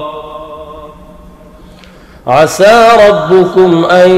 يرحمكم وإن عدتم عدنا وجعلنا جهنم للكافرين حصيرا إن هذا القرآن يهدي للتي هي أقوم ويبشر المؤمنين الذين يعملون الصالحات أن لهم أجرا كبيرا وأن الذين لا يؤمنون بالآخرة أعتدنا لهم عذابا أليما ويدعو الإنسان بالشر دعاءه بالخير وكان الإنسان عجولا وجعلنا الليل والنهار آيتين فمحونا آية الليل وجعلنا آية النهار مبصرة لتبتغوا فضلا من ربكم ولتعلموا عدد السنين والحساب وكل شيء فصلناه تفصيلا وكل إنسان ألزمناه طائره في عنقه ونخرج له يوم القيامة كتابا يلقاه منشورا اقرأ كتابك كفى بنفسك اليوم عليك حسيبا من اهتدى فإنما يهتدي لنفسه ومن ضل فإنما يضل عليها ولا تزر وازرة وزر أخرى وما كنا معذبين حتى نبعث رسولا وإذا أردنا أن نهلك قرية أمرنا متر فيها ففسقوا فيها فحق عليها القول فدمرناها تدميرا وكم أهلكنا من القرون من بعد نوح وكفى بربك بذنوب عباده خبيرا بصيرا من كان يريد العاجلة عجلنا له فيها ما نشاء لمن نريد ثم جعلنا له جهنم يصلاها مذموما مدحورا ومن أراد الآخرة وسعى لها سعيها وهو مؤمن فأولئك كان سعيهم مشكورا كلا نمد هؤلاء وهؤلاء من عطاء ربك وما كان عطاء ربك محظورا انظر كيف فضلنا بعضهم على بعض وللآخرة أكبر درجات وأكبر تفضيلا لا تجعل مع الله إلها آخر فتقعد مذموما مخذولا وقضى ربك ألا تعبدوا إلا إياه وبالوالدين إحسانا إما يبلغن عندك الكبر أحدهما أو كلاهما فلا تقل لهما أف ولا تنهرهما وقل لهما قولا كريما واخفض لهما جناح الذل من الرحمة وقل رب ارحمهما كما ربياني صغيرا ربكم أعلم بما في نفوسكم إن تكونوا صالحين فإنه كان للأوابين غفورا وآت ذا القربى حقه والمسكين وابن السبيل ولا تبذر تبذيرا إن المبذرين كانوا إخوان الشياطين وكان الشيطان لربه كفورا وإما تعرضن عنهم ابتغاء رحمة من ربك ترجوها فقل لهم قولا ميسورا ولا تجعل يدك مغلولة إلى عنقك ولا تبسطها كل البسط فتقعد ملوما محسورا إن ربك يبسط الرزق لمن يشاء ويقدر إنه كان بعباده خبيرا بصيرا ولا تقتلوا أولادكم خشية إملاق نحن نرزقهم وإياكم إن قتلهم كان خطأ كبيرا ولا تقربوا الزنا إنه كان فاحشا وساء سبيلا ولا تقتلوا النفس التي حرم الله إلا بالحق ومن قتل مظلوما فقد جعلنا لوليه سلطانا فلا يسرف في القتل إنه كان منصورا ولا تقربوا مال اليتيم إلا بالتي هي أحسن حتى يبلغ أشده وأوفوا بالعهد إن العهد كان مسؤولا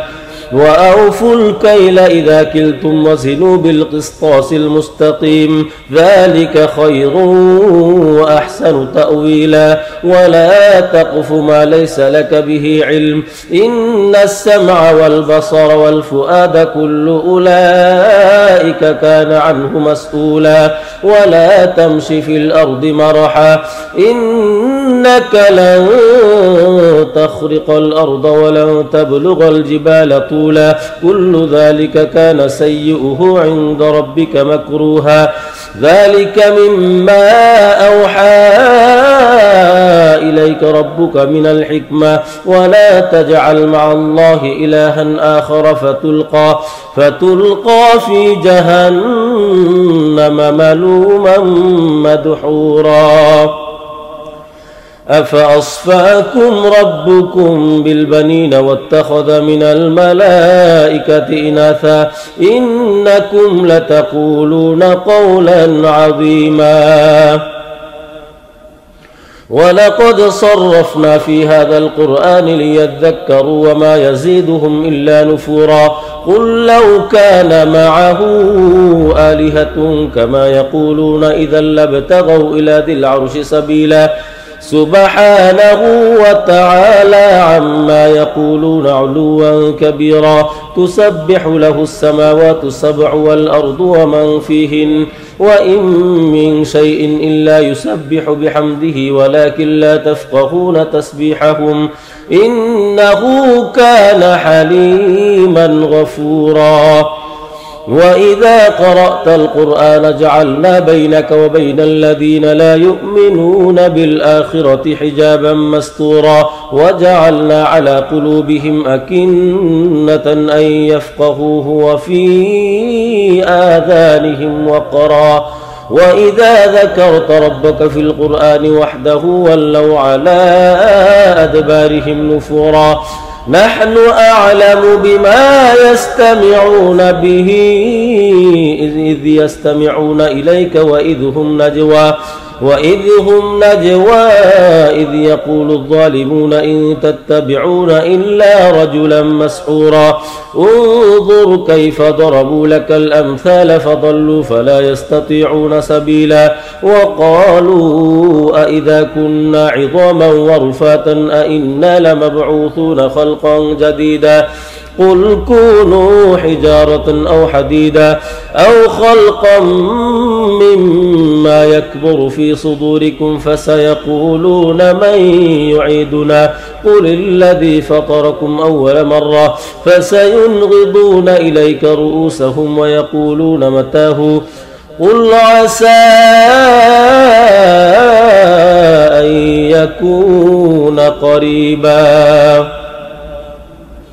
يوم يدعوكم فتستجيبون بحمده وتظنون إن لبثتم إلا قليلا وقل لعبادي يقول التي هي أحسن إن الشيطان ينزغ بينهم إن الشيطان كان للإنسان عدوا مبينا ربكم أعلم بكم إن يشأ يرحمكم أو إن يشأ يعذبكم وما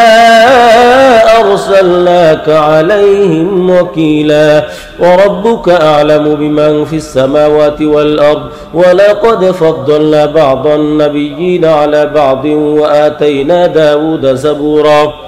قل ادعوا الذين زعمتم من دونه فلا يملكون كشف الضر عنكم ولا تحويلا أولئك الذين يدعون يبتغون إلى ربهم الوسيلة أيهم أقرب ويرجون رحمته ويخافون عذابه إن عذاب ربك كان محظورا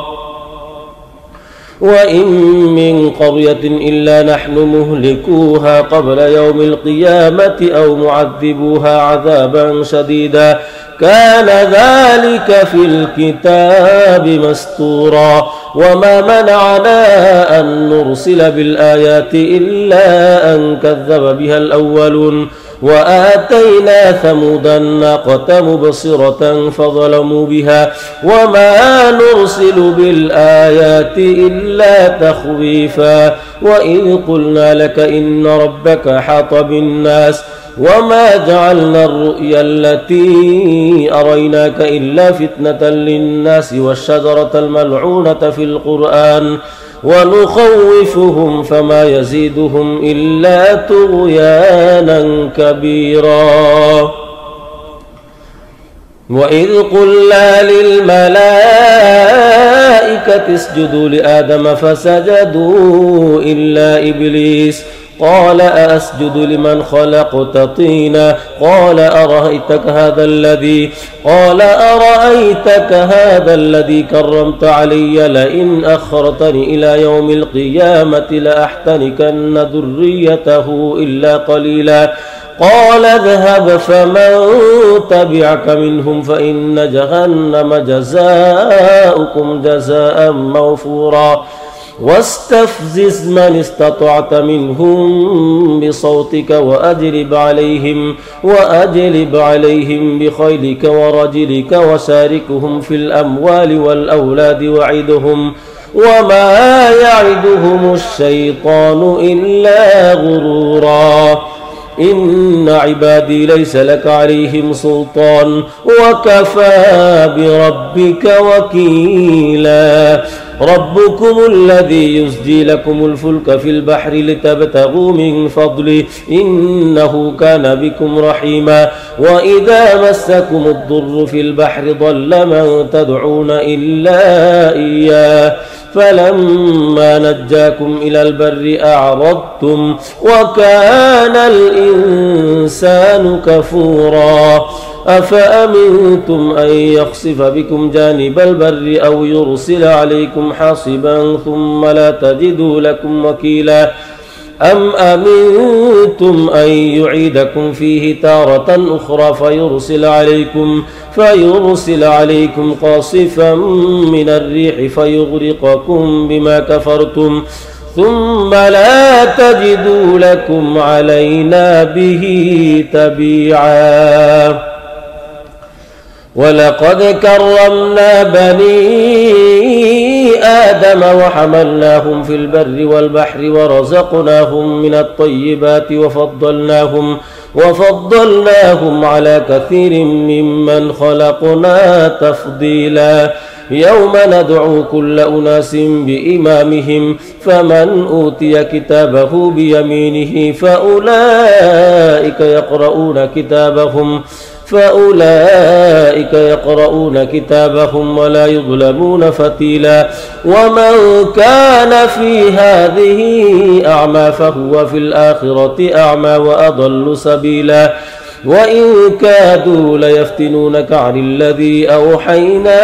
إليك لتفتري علينا غيره وإذا لاتخذوك خليلا ولولا أن ثبتناك لقد كدت تركن إليهم شيئا قليلا إذا لأذقناك ضعف الحياة وضعف الممات ثم لا تجد لك علينا نصيرا وإن كادوا ليستفزونك من الأرض ليخرجوك منها وإذا لا يلبثون خلافك إلا قليلا سنة من قد أرسلنا قبلك من رسلنا ولا تجد لسنتنا تحويلا أقم الصلاة لدلوك الشمس إلى غسق الليل وقرآن الفجر إن قرآن الفجر كان مشهودا ومن الليل فتهجد به نافلة لك عسى أن يبعثك ربك مقاما محمودا وقل رب أدخلني مدخل صدق وأخرجني مخرج صدق واجعل لي من لدنك سلطانا نصيرا وقل جاء الحق وزهق الباطل إن الباطل كان زهوقا وننزل من القرآن ما هو شفاء ورحمة للمؤمنين ولا يزيد الظالمين إلا خسارا وإذا أنعمنا على الإنسان أعرض ونأى بجانبه وإذا مسه الشر كان يئوسا قل كل يعمل على شاكلته فربكم أعلم بمن هو أهدى سبيلا ويسألونك عن الروح قل الروح من أمر ربي وما أوتيتم من العلم إلا قليلا ولئن شئنا لنذهبن بالذي أوحينا إليك ثم لا تجد لك به علينا وكيلا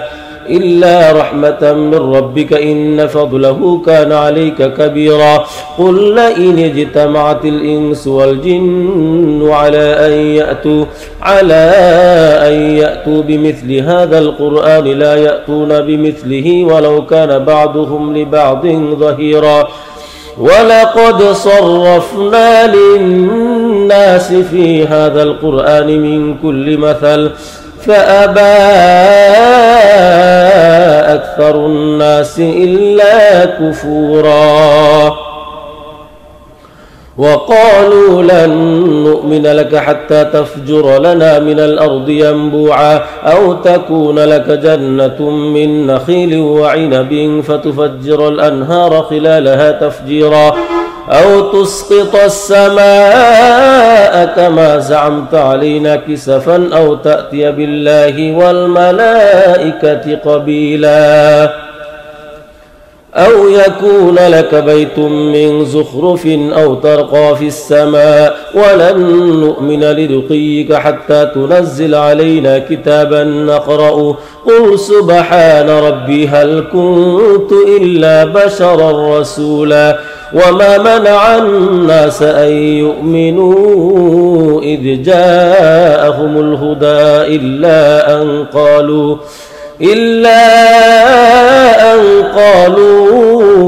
أبعث الله بشرا رسولا قل لو كان في الأرض ملائكة يمشون مطمئنين لنزلنا عليهم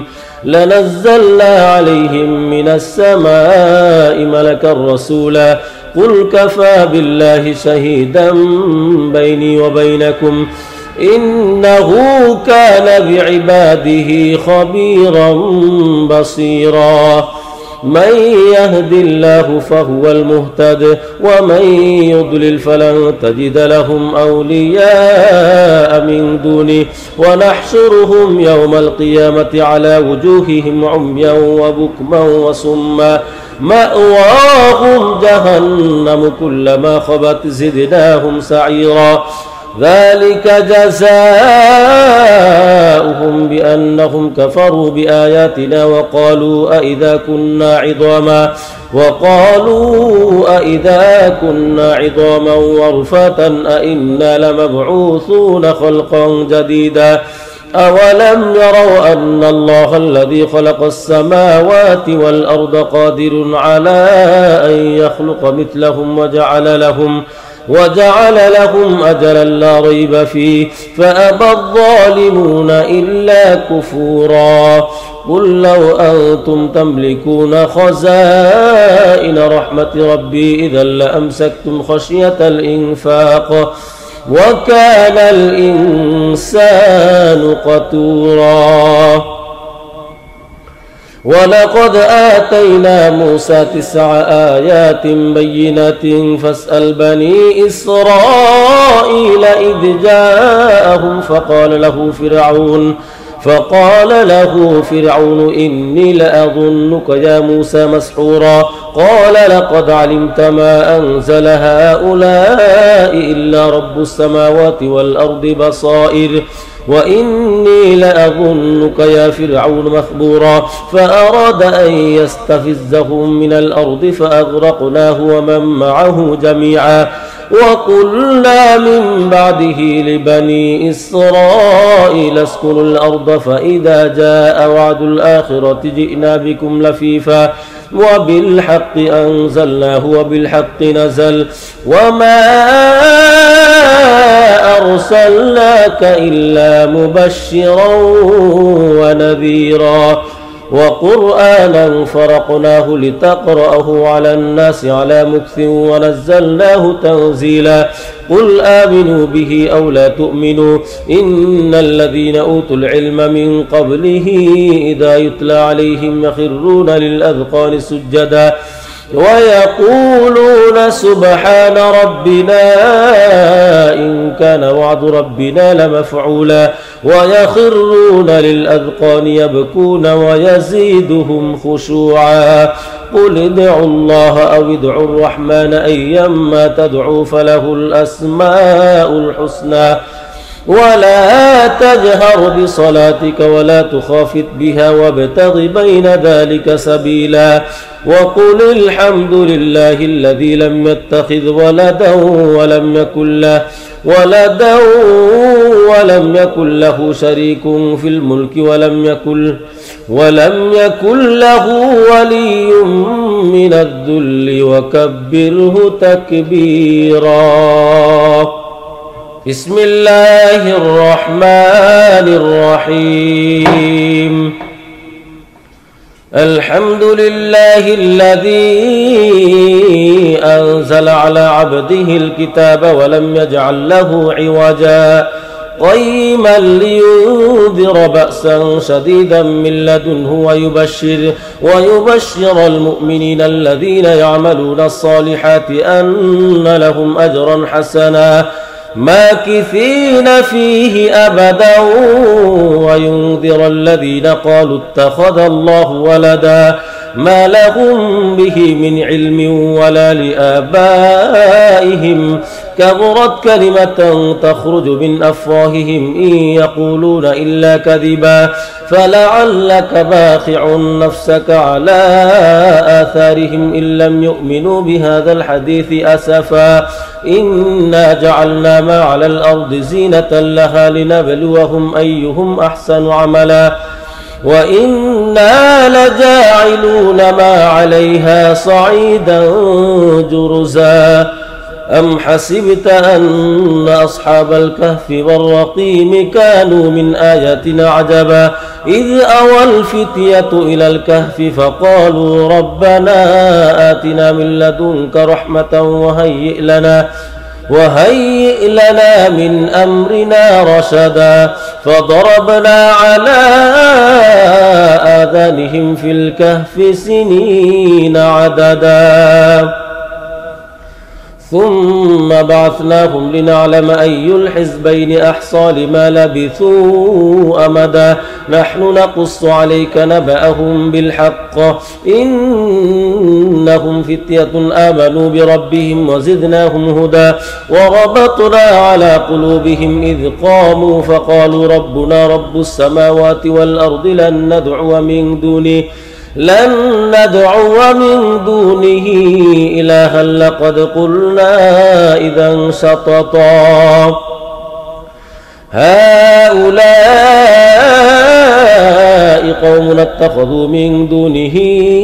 آلهة لولا يأتون عليهم بسلطان بين فمن أظلم ممن افترى على الله كذبا وإذ اعتزلتموهم وما يعبدون إلا الله فأووا إلى الكهف ينشر لكم ربكم من رحمته ويهيئ لكم من أمركم مرفقا وترى الشمس إذا طلعت تزاور عن كهفهم ذات اليمين وإذا غربت تقرضهم ذات الشمال وهم في فجوة من ذلك من آيات الله من يهد الله فهو المهتد ومن يضلل فلن تجد له وليا مرشدا وتحسبهم أيقاظا وهم رقود ونقلبهم ذات اليمين وذات الشمال وكلبهم باسط ذراعيه بالوصيد لو اطلعت عليهم لوليت منهم فرارا ولملئت منهم رعبا وكذلك بعثناهم ليتساءلوا بينهم قال قائل منهم كم لبثتم قالوا لبثنا يوما أو بعض يوم قالوا ربكم أعلم بما لبثتم فابعثوا أحدكم بورقكم هذه إلى المدينة فلينظر أيها أزكى طعاما فليأتكم برزق منه وليتلطف ولا يشعرن بكم أحدا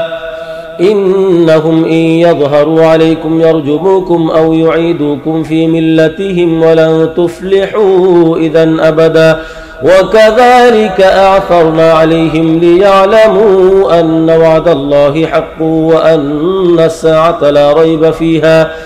إذ يتنازعون بينهم أمرهم فقالوا ابنوا عليهم بنيانا ربهم أعلم بهم قال الذين غلبوا على أمرهم لنتخذن عليهم مسجدا سيقولون ثلاثة رابعهم كلبهم ويقولون خمسة سادسهم كلبهم رجما بالغيب ويقولون سبعة وثامنهم كلبهم قل ربي أعلم بعدتهم ما يعلمهم إلا قليل فلا تمار فيهم إلا مراء ظاهرا ولا تستفت فيهم منهم أحدا ولا تقولن لشيء إني فاعل ذلك غدا إلا أن يشاء الله واذكر ربك إذا نسيت وقل عسى أن يهديني ربي لأقرب من هذا رشدا ولبثوا في كهفهم 300 سنين وازدادوا 9 قل الله أعلم بما لبثوا له غيب السماوات والأرض أبصر به وأسمع ما لهم من دونه من ولي ولا يشرك في حكمه أحدا واتل ما أوحي إليك من كتاب ربك لا مبدل لكلماته ولن تجد من دونه ملتحدا واصبر نفسك مع الذين يدعون ربهم بالغداة والعشي يريدون وجهه ولا تعد عيناك عنهم تريد زينة الحياة الدنيا ولا تطع من أغفلنا قلبه عن ذكرنا واتبع هواه وكان أمره فرطا وقل الحق من ربكم فمن شاء فليؤمن ومن شاء فليكفر إنا أعتدنا للظالمين نارا أحاط بهم سرادقها وإن يستغيثوا يغاثوا بماء كالمهل يشوي الوجوه بئس الشراب وساءت مرتفقا إن الذين آمنوا وعملوا الصالحات إنا لا نضيع أجر من أحسن عملا أولئك لهم جنات عدن تجري من تحتهم الأنهار يحلون فيها من أسابر من ذهب ويلبسون ثيابا خضرا من سندس واستبرق متكئين فيها على الأرائك نعم الثواب وحسنت مرتفقا واضرب لهم مثل الرجلين جعلنا لأحدهما جنتين من أعناب وحففناهما بنخل وجعلنا بينهما زرعا كلتا الجنتين آتت أكلها ولم تظلم منه شيئا وفجرنا خلالهما نهرا وكان له ثمر فقال لصاحبه وهو يحاوره أنا أكثر منك مالا وأعز نفرا ودخل جنته وهو ظالم لنفسه قال ما أظن أن تبيد هذه أبدا وما أظن الساعة قائمة ولئن رددت إلى ربي لأجدن خيرا منها منقلبا قال له صاحبه وهو يحاوره أكفرت بالذي خلقك من تراب ثم من نطفة ثم سواك رجلا لكن هو الله ربي ولا أشرك بربي أحدا ولولا إذ دخلت جنتك قلت ما شاء الله لا قوة إلا بالله إن ترني أنا أقل منك مالا وولدا فعسى ربي أن يؤتيني خيرا من جنتك ويرسل عليها حسبانا من السماء فتصبح صعيدا زلقا أو يصبح ماؤها غورا فلن تستطيع له طلبا وأحيط بثمره فأصبح يقلب كفيه على ما أنفق فيها وهي خاوية على عروشها ويقول يا ليتني لم أشرك بربي أحدا ولم تكن له فئة ينصرونه من دون الله وما كان منتصرا هنالك الولاية لله الحق هو خير ثوابا وخير عقبا واضرب لهم مثل الحياة الدنيا كماء إن أنزلناه من السماء فاختلط به نبات الأرض فأصبح هشيما تذروه الرياح وكان الله على كل شيء مقتدرا المال والبنون زينة الحياة الدنيا والباقيات الصالحات خير عند ربك ثوابا وخير أملا ويوم نسير الجبال وترى الأرض بارزة وحشرناهم فلم نغادر منهم أحدا وعرضوا على ربك صفا لقد جئتمونا كما خلقناكم أول مرة بل زعمتم أن لن نجعل لكم موعدا ووضع الكتاب فترى المجرمين مشفقين مما فيه ويقولون يا ويلتنا ما لهذا الكتاب لا يغادر صغيرة ولا كبيرة إلا أحصاها ووجدوا ما عملوا حاضرا ولا يظلم ربك أحدا وإذ قلنا للملائكة اسجدوا لآدم فسجدوا إلا إبليس كان من الجن ففسق عن أمر ربه أفتتخذونه وذريته أولياء من دوني وهم لكم عدو بئس للظالمين بدلا ما أشهدتهم خلق السماوات والأرض ولا خلق أنفسهم وما كنت متخذ المضلين عددا ويوم يقول نادوا شركائي الذين زعمتم فدعوهم فلم يستجيبوا لهم وجعلنا بينهم موبقا ورأى المجرمون النار فظنوا أنهم مواقعوها ولم يجدوا عنها مصرفا ولقد صرفنا في هذا القرآن للناس من كل مثل وكان الإنسان أكثر شيء جدلا وما منع الناس أن يؤمنوا إذ جاءهم الهدى ويستغفروا ربهم إلا أن تأتيهم سنة الأولين أو يأتيهم العذاب قبلا وما نرسل المرسلين إلا مبشرين ومنذرين ويجادل الذين كفروا بالباطل ليدحضوا به الحق واتخذوا آياتي وما أنذروا هزوا ومن أظلم ممن ذكر بآيات ربه فأعرض عنها ونسي ما قدمت يداه إنا جعلنا على قلوبهم أكنة أن يفقهوه وفي آذانهم وقرا وإن تدعهم إلى الهدى فلن يهتدوا إذا أبدا وربك الغفور ذو الرحمة لو يؤاخذهم بما كسبوا لعجل لهم العذاب بل لهم موعد لن يجدوا من دونه موئلا وتلك القرى أهلكناهم لما ظلموا وجعلنا لمهلكهم موعدا وإذ قال موسى لفتاه لا أبرح حتى أبلغ مجمع البحرين أو أمضي حقبا فلما بلغا مجمع بينهما نسيا حوتهما فاتخذ سبيله في البحر سربا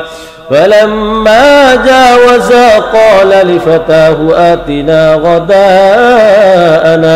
لقد لقينا من سفرنا هذا نصبا قال أرأيت إذ أوينا إلى الصخرة فإني نسيت الحوت وما أنسانيه إلا الشيطان أن أذكره واتخذ سبيله في البحر عجبا قال ذلك ما كنا نبغي فارتدا على آثارهما قصصا فوجد عبدا من عبادنا آتيناه رحمة من عندنا وعلمناه من لدنا علما قال له موسى هل أتبعك على أن تعلمني مما علمت رشدا قال إنك لن تستطيع معي صبرا وكيف تصبر على ما لم تحط به خبرا قال ستجدني إن شاء الله صابرا ولا أعصي لك أمرا قال فإن اتبعتني فلا تسألني عن شيء حتى أحدث لك منه ذكرا فانطلقا حتى إذا ركبا في السفينة خرقها قال أخرقتها لتغرق أهلها لقد جئت شيئا إمرا قال ألم أقل إنك لن تستطيع معي صبرا قال لا تؤاخذني بما نسيت ولا ترهقني من أمري عسرا فانطلقا حتى إذا لقيا غلاما فقتله قال أقتلت نفسا زكية بغير نفس لقد جئت شيئا نكرا سبحان الذي أسرى بعبده ليلا من المسجد الحرام إلى المسجد الأقصى الذي باركنا حوله لنريه من آياتنا إنه هو السميع البصير وآتينا موسى الكتاب وجعلناه هدى لبني إسرائيل ألا تتخذوا من دوني وكيلا ذرية من حملنا مع نوح إنه كان عبدا شكورا وقضينا إلى بني إسرائيل في الكتاب لتفسدن في الأرض مرتين ولتعلن علوا كبيرا فإذا جاء وعد أولاهما بعثنا عليكم عبادا لنا أولي بأس شديد فجاسوا خلال الديار وكان وعدا مفعولا ثم رددنا لكم الكرة عليهم وأمددناكم بأموال وبنين وجعلناكم أكثر نفيرا إن أحسنتم أحسنتم لأنفسكم وإن أسأتم فلها فإذا جاء وعد الآخرة ليسوءوا وجوهكم وليدخلوا المسجد كما دخلوه أول مرة وليتبروا ما علوا تتبيرا عسى ربكم أن يرحمكم وإن عدتم عدنا وجعلنا جهنم للكافرين حصيرا إن هذا القرآن يهدي للتي هي أقوم ويبشر المؤمنين الذين يعملون الصالحات أن لهم أجرا كبيرا وأن الذين لا يؤمنون بالآخرة أعتدنا لهم عذابا أليما ويدعو الإنسان بالشر دعاءه بالخير وكان الإنسان عجولا وجعلنا الليل والنهار آيتين فمحونا آية الليل وجعلنا آية النهار مبصرة لتبتغوا فضلا من ربكم ولتعلموا عدد السنين والحساب وكل شيء فصلناه تفصيلا وكل إنسان ألزمناه طائره في عنقه ونخرج له يوم القيامة كتابا يلقاه منشورا اقرأ كتابك كفى بنفسك اليوم عليك حسيبا من اهتدى فإنما يهتدي لنفسه ومن ضل فإنما يضل عليها ولا تزر وازرة وزر أخرى وما كنا معذبين حتى نبعث رسولا وإذا أردنا أن نهلك قرية أمرنا مترفيها ففسقوا فيها فحق عليها القول فدمرناها تدميرا وكم أهلكنا من القرون من بعد نوح وكفى بربك بذنوب عباده خبيرا بصيرا من كان يريد العاجلة عجلنا له فيها ما نشاء لمن نريد ثم جعلنا له جهنم يصلاها مذموما مدحورا ومن أراد الآخرة وسعى لها سعيها وهو مؤمن فأولئك كان سعيهم مشكورا كلا نمد هؤلاء وهؤلاء من عطاء ربك وما كان عطاء ربك محظورا انظر كيف فضلنا بعضهم على بعض وللآخرة أكبر درجات وأكبر تفضيلا لا تجعل مع الله إلها آخر فتقعد مذموما مخذولا وقضى ربك ألا تعبدوا إلا إياه وبالوالدين إحسانا إما يبلغن عندك الكبر أحدهما أو كلاهما فلا تقل لهما أف ولا تنهرهما وقل لهما قولا كريما واخفض لهما جناح الذل من الرحمة وقل رب ارحمهما كما ربياني صغيرا ربكم أعلم بما في نفوسكم إن تكونوا صالحين فإنه كان للأوابين غفورا وآت ذا القربى حقه والمسكين وابن السبيل ولا تبذر تبذيرا إن المبذرين كانوا إخوان الشياطين وكان الشيطان لربه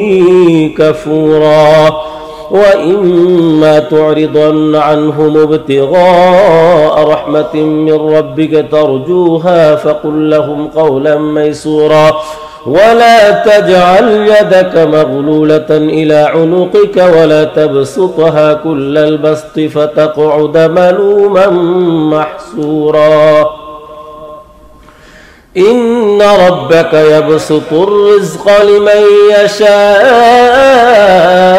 يشاء ويقدر إنه كان بعباده خبيرا بصيرا ولا تقتلوا أولادكم خشية إملاق نحن نرزقهم وإياكم إن قتلهم كان خطأ كبيرا ولا تقربوا الزنا إنه كان فاحشا وساء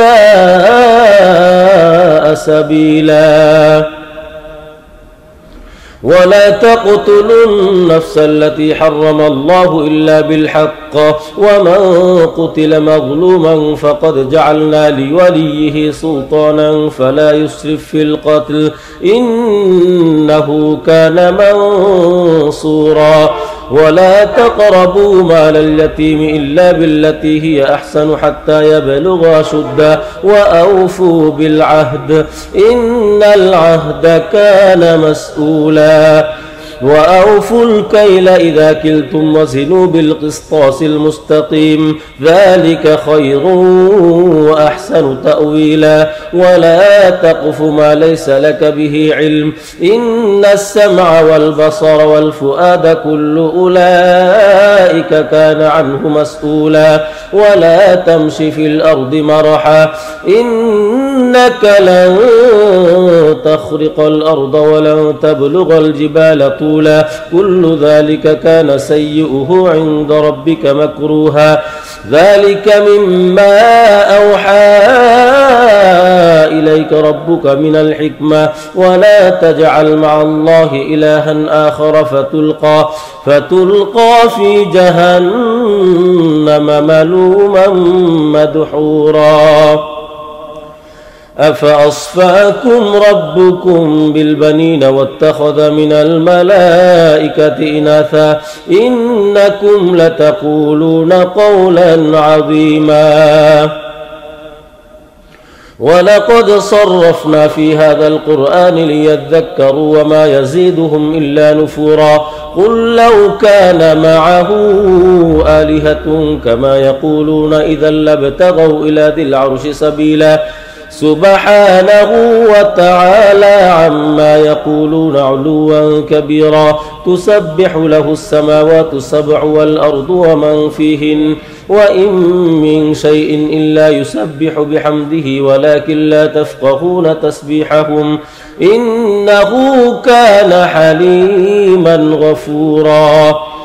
وإذا قرأت القرآن جعلنا بينك وبين الذين لا يؤمنون بالآخرة حجابا مستورا وجعلنا على قلوبهم أكنة أن يفقهوه وفي آذانهم وقرا وإذا ذكرت ربك في القرآن وحده ولوا على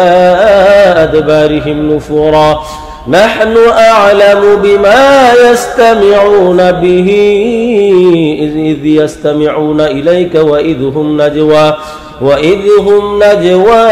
إذ يقول الظالمون إن تتبعون إلا رجلا مسحورا انظر كيف ضربوا لك الأمثال فضلوا فلا يستطيعون سبيلا وقالوا أئذا كنا عظاما ورفاتا أئنا لمبعوثون خلقا جديدا قل كونوا حجارة أو حديدا أو خلقا مما يكبر في صدوركم فسيقولون من يعيدنا قل الذي فطركم أول مرة فسينغضون إليك رؤوسهم ويقولون متاه قل عسى أن يكون قريبا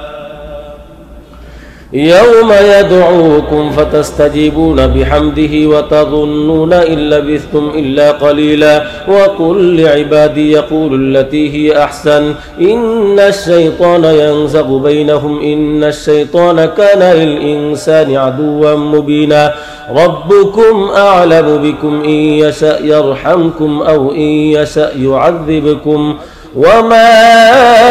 أرسلناك عليهم وكيلا وربك أعلم بمن في السماوات والأرض ولقد فضلنا بعض النبيين على بعض وآتينا داود زبورا قل ادعوا الذين زعمتم من دونه فلا يملكون كشف الضر عنكم ولا تحويلا أولئك الذين يدعون يبتغون إلى ربهم الوسيلة أيهم أقرب ويرجون رحمته ويخافون عذابه إن عذاب ربك كان محذورا وإن من قرية إلا نحن مهلكوها قبل يوم القيامة أو معذبوها عذابا شديدا كان ذلك في الكتاب مسطورا وما منعنا أن نرسل بالآيات إلا أن كذب بها الأولون وآتينا ثمود الناقة مبصرة فظلموا بها وما نرسل بالآيات إلا تخويفا وإذ قلنا لك إن ربك حاط بالناس وما جعلنا الرؤيا التي أريناك إلا فتنة للناس والشجرة الملعونة في القرآن ونخوفهم فما يزيدهم إلا طغيانا كبيرا وإذ قلنا للملائكة اسجدوا لآدم فسجدوا إلا إبليس قال أأسجد لمن خلقت طينا قال أرأيتك هذا الذي كرمت علي لئن أخرتني إلى يوم القيامة لأحتنكن ذريته إلا قليلا قال اذهب فمن تبعك منهم فإن جهنم جزاؤكم جزاء موفورا واستفزز من استطعت منهم بصوتك وأجلب عليهم بخيلك ورجلك وشاركهم في الأموال والأولاد وعدهم وما يعدهم الشيطان إلا غرورا إن عبادي ليس لك عليهم سلطان وكفى بربك وكيلا ربكم الذي يزجي لكم الفلك في البحر لتبتغوا من فضله إنه كان بكم رحيما وإذا مسكم الضر في البحر ضل من تدعون إلا إياه فلما نجاكم إلى البر أعرضتم وكان الإنسان كفورا أفأمنتم أن يخسف بكم جانب البر أو يرسل عليكم حاصبا ثم لا تجدوا لكم وكيلا أم أمنتم أن يعيدكم فيه تارة أخرى فيرسل عليكم قاصفا من الريح فيغرقكم بما كفرتم ثم لا تجدوا لكم علينا به تبيعا ولقد كرمنا بني آدم وحملناهم في البر والبحر ورزقناهم من الطيبات وفضلناهم على كثير ممن خلقنا تفضيلا يوم ندعو كل أناس بإمامهم فمن أوتي كتابه بيمينه فأولئك يقرؤون كتابهم ولا يظلمون فتيلا ومن كان في هذه أعمى فهو في الآخرة أعمى وأضل سبيلا وإن كادوا ليفتنونك عن الذي أوحينا إليك لتفتري علينا غيره وإذا لاتخذوك خليلا ولولا أن ثبتناك لقد كدت تركن إليهم شيئا قليلا إذا لأذقناك ضعف الحياة وضعف الممات ثم لا تجد لك علينا نصيرا وإن كادوا ليستفزونك من الأرض ليخرجوك منها وإذا لا يلبثون خلافك إلا قليلا سنة من قد أرسلنا قبلك من رسلنا ولا تجد لسنتنا تحويلا أقم الصلاة لدلوك الشمس إلى غسق الليل وقرآن الفجر إن قرآن الفجر كان مشهودا ومن الليل فتهجد به نافلة لك عسى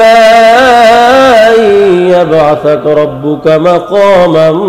محمودا وقل رب أدخلني مدخل صدق وأخرجني مخرج صدق واجعل لي من لدنك سلطانا نصيرا وقل جاء الحق وزهق الباطل إن الباطل كان زهوقا وننزل من القرآن ما هو شفاء ورحمة للمؤمنين ولا يزيد الظالمين إلا خسارا وإذا أنعمنا على الإنسان أعرض ونأى بجانبه وإذا مسه الشر كان يئوسا قل كل يعمل على شاكلته فربكم أعلم بمن هو أهدى سبيلا ويسألونك عن الروح قل الروح من أمر ربي وما أوتيتم من العلم إلا قليلا ولئن شئنا لنذهبن بالذي أوحينا إليك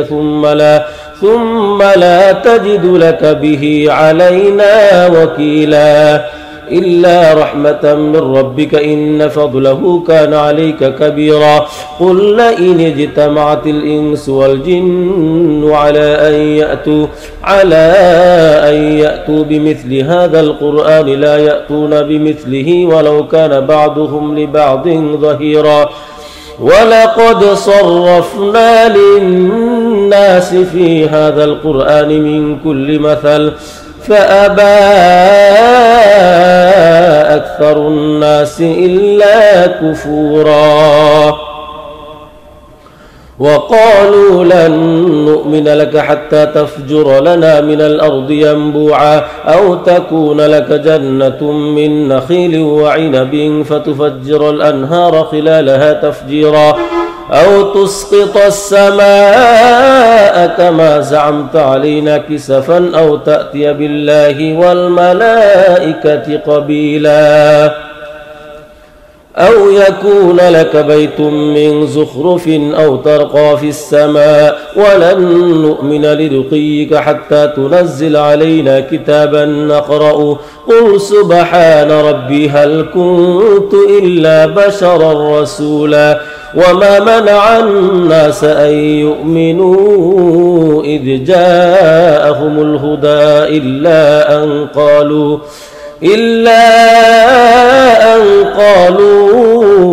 أبعث الله بشرا رسولا قل لو كان في الأرض ملائكة يمشون مطمئنين لنزلنا عليهم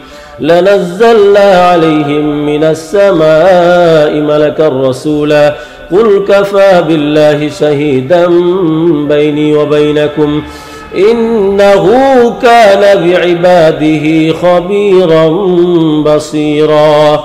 من يهد الله فهو المهتد ومن يضلل فلن تجد لهم أولياء من دونه ونحشرهم يوم القيامة على وجوههم عميا وبكما وصما مأواهم جهنم كلما خبت زدناهم سعيرا ذلك جزاؤهم بأنهم كفروا بآياتنا وقالوا أئذا كنا عظاما ورفاتا أئنا لمبعوثون خلقا جديدا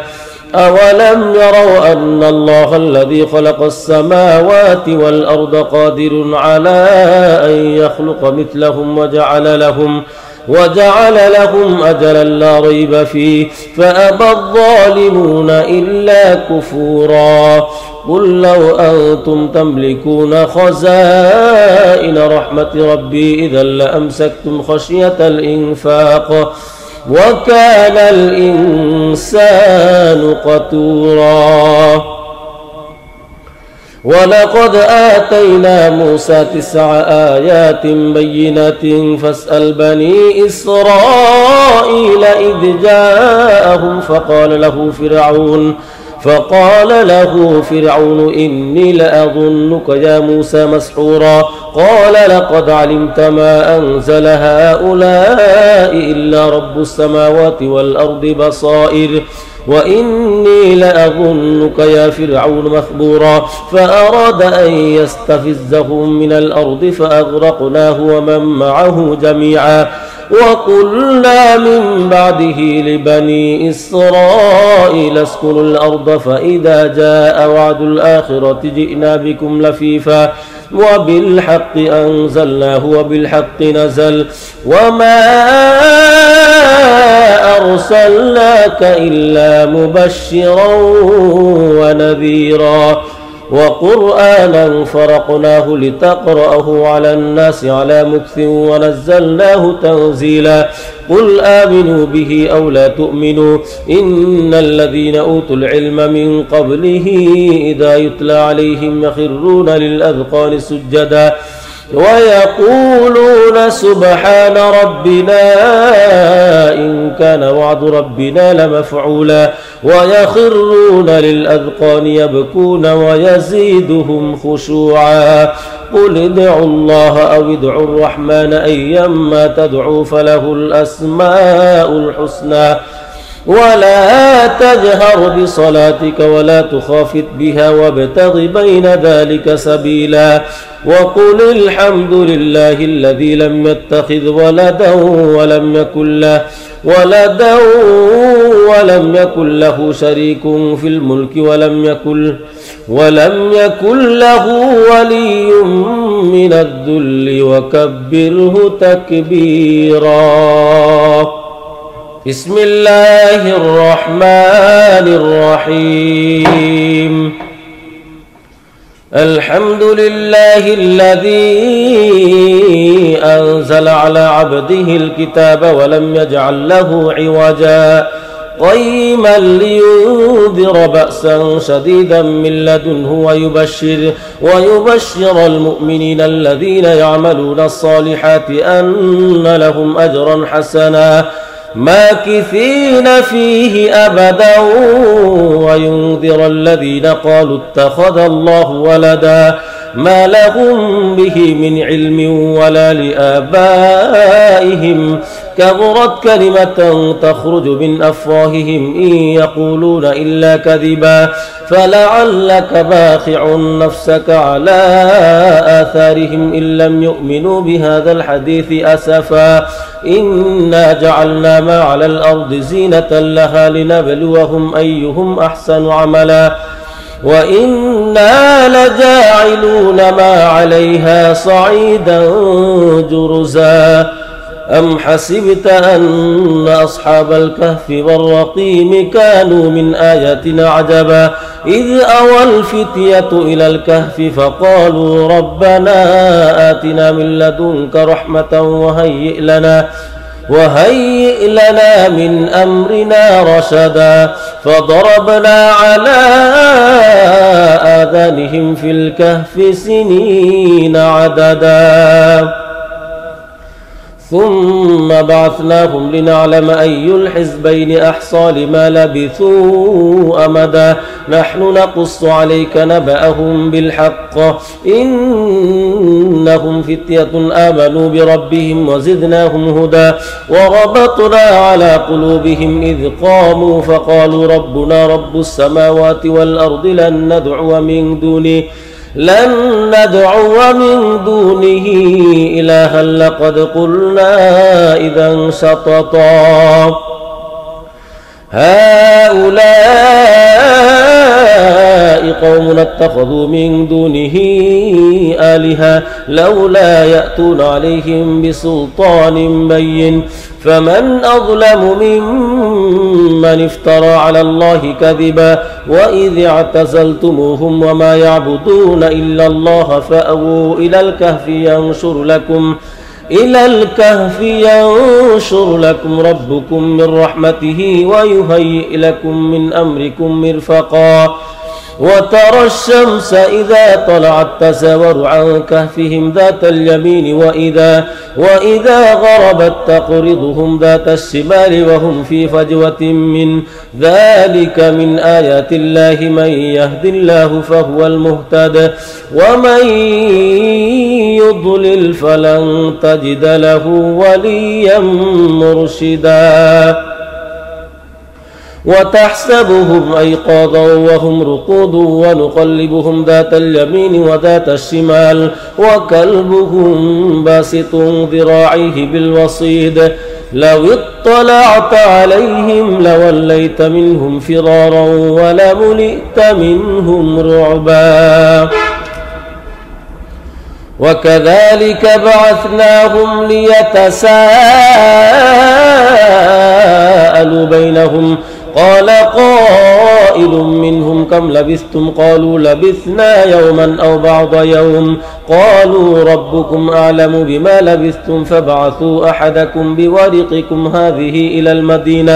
إلى المدينة فلينظر أيها أزكى طعاما فليأتكم برزق منه وليتلطف ولا يشعرن بكم أحدا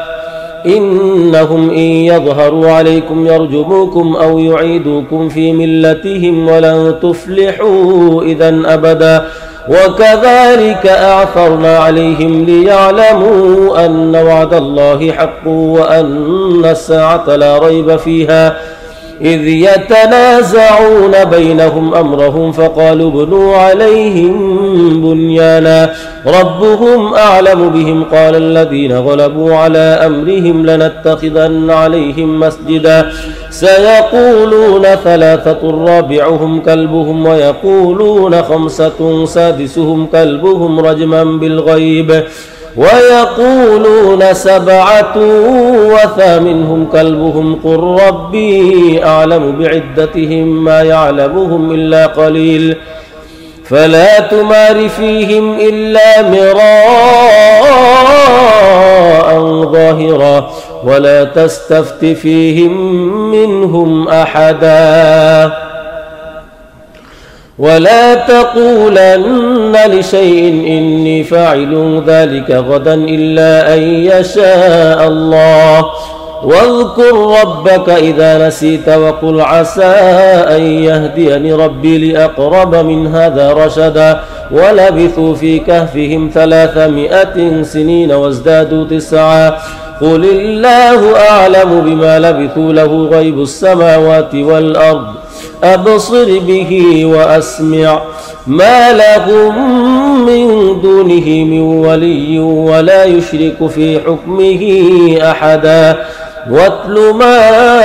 أوحي إليك من كتاب ربك لا مبدل لكلماته ولن تجد من دونه ملتحدا واصبر نفسك مع الذين يدعون ربهم بالغداة والعشي يريدون وجهه ولا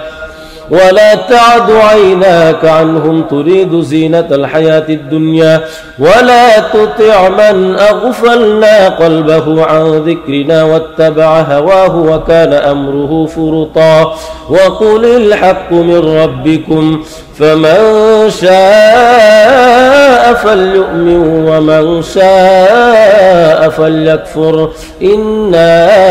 أعتدنا للظالمين نارا أحاط بهم سرادقها وإن يستغيثوا يغاثوا بماء كالمهل يشوي الوجوه بئس الشراب وساءت مرتفقا إن الذين آمنوا وعملوا الصالحات إنا لا نضيع أجر من أحسن عملا أولئك لهم جنات عدن تجري من تحتهم الأنهار يحلون فيها من أسابر من ذهب ويلبسون ثيابا خضرا من سندس واستبرق متكئين فيها على الأرائك نعم الثواب وحسنت مرتفقا واضرب لهم مثل الرجلين جعلنا لأحدهما جنتين من أعناب وحففناهما بنخل وجعلنا بينهما زرعا كلتا الجنتين آتت أكلها ولم تظلم منه شيئا وفجرنا خلالهما نهرا وكان له ثمر فقال لصاحبه وهو يحاوره أنا أكثر منك مالا وأعز نفرا ودخل جنته وهو ظالم لنفسه قال ما أظن أن تبيد هذه أبدا وما أظن الساعة قائمة ولئن رددت إلى ربي لأجدن خيرا منها منقلبا قال له صاحبه وهو يحاوره أكفرت بالذي خلقك من تراب ثم من نطفة ثم سواك رجلا لكن هو الله ربي ولا أشرك بربي أحدا ولولا إذ دخلت جنتك قلت ما شاء الله لا قوة إلا بالله إن ترني أنا أقل منك مالا وولدا فعسى ربي أن يؤتيني خيرا من جنتك ويرسل عليها حسبانا من السماء فتصبح صعيدا زلقا أو يصبح ماؤها غورا فلن تستطيع له طلبا وأحيط بثمره فأصبح يقلب كفيه على ما أنفق فيها وهي خاوية على عروشها ويقول يا ليتني لم أشرك بربي أحدا ولم تكن له فئة ينصرونه من دون الله وما كان منتصرا هنالك الولاية لله الحق هو خير ثوابا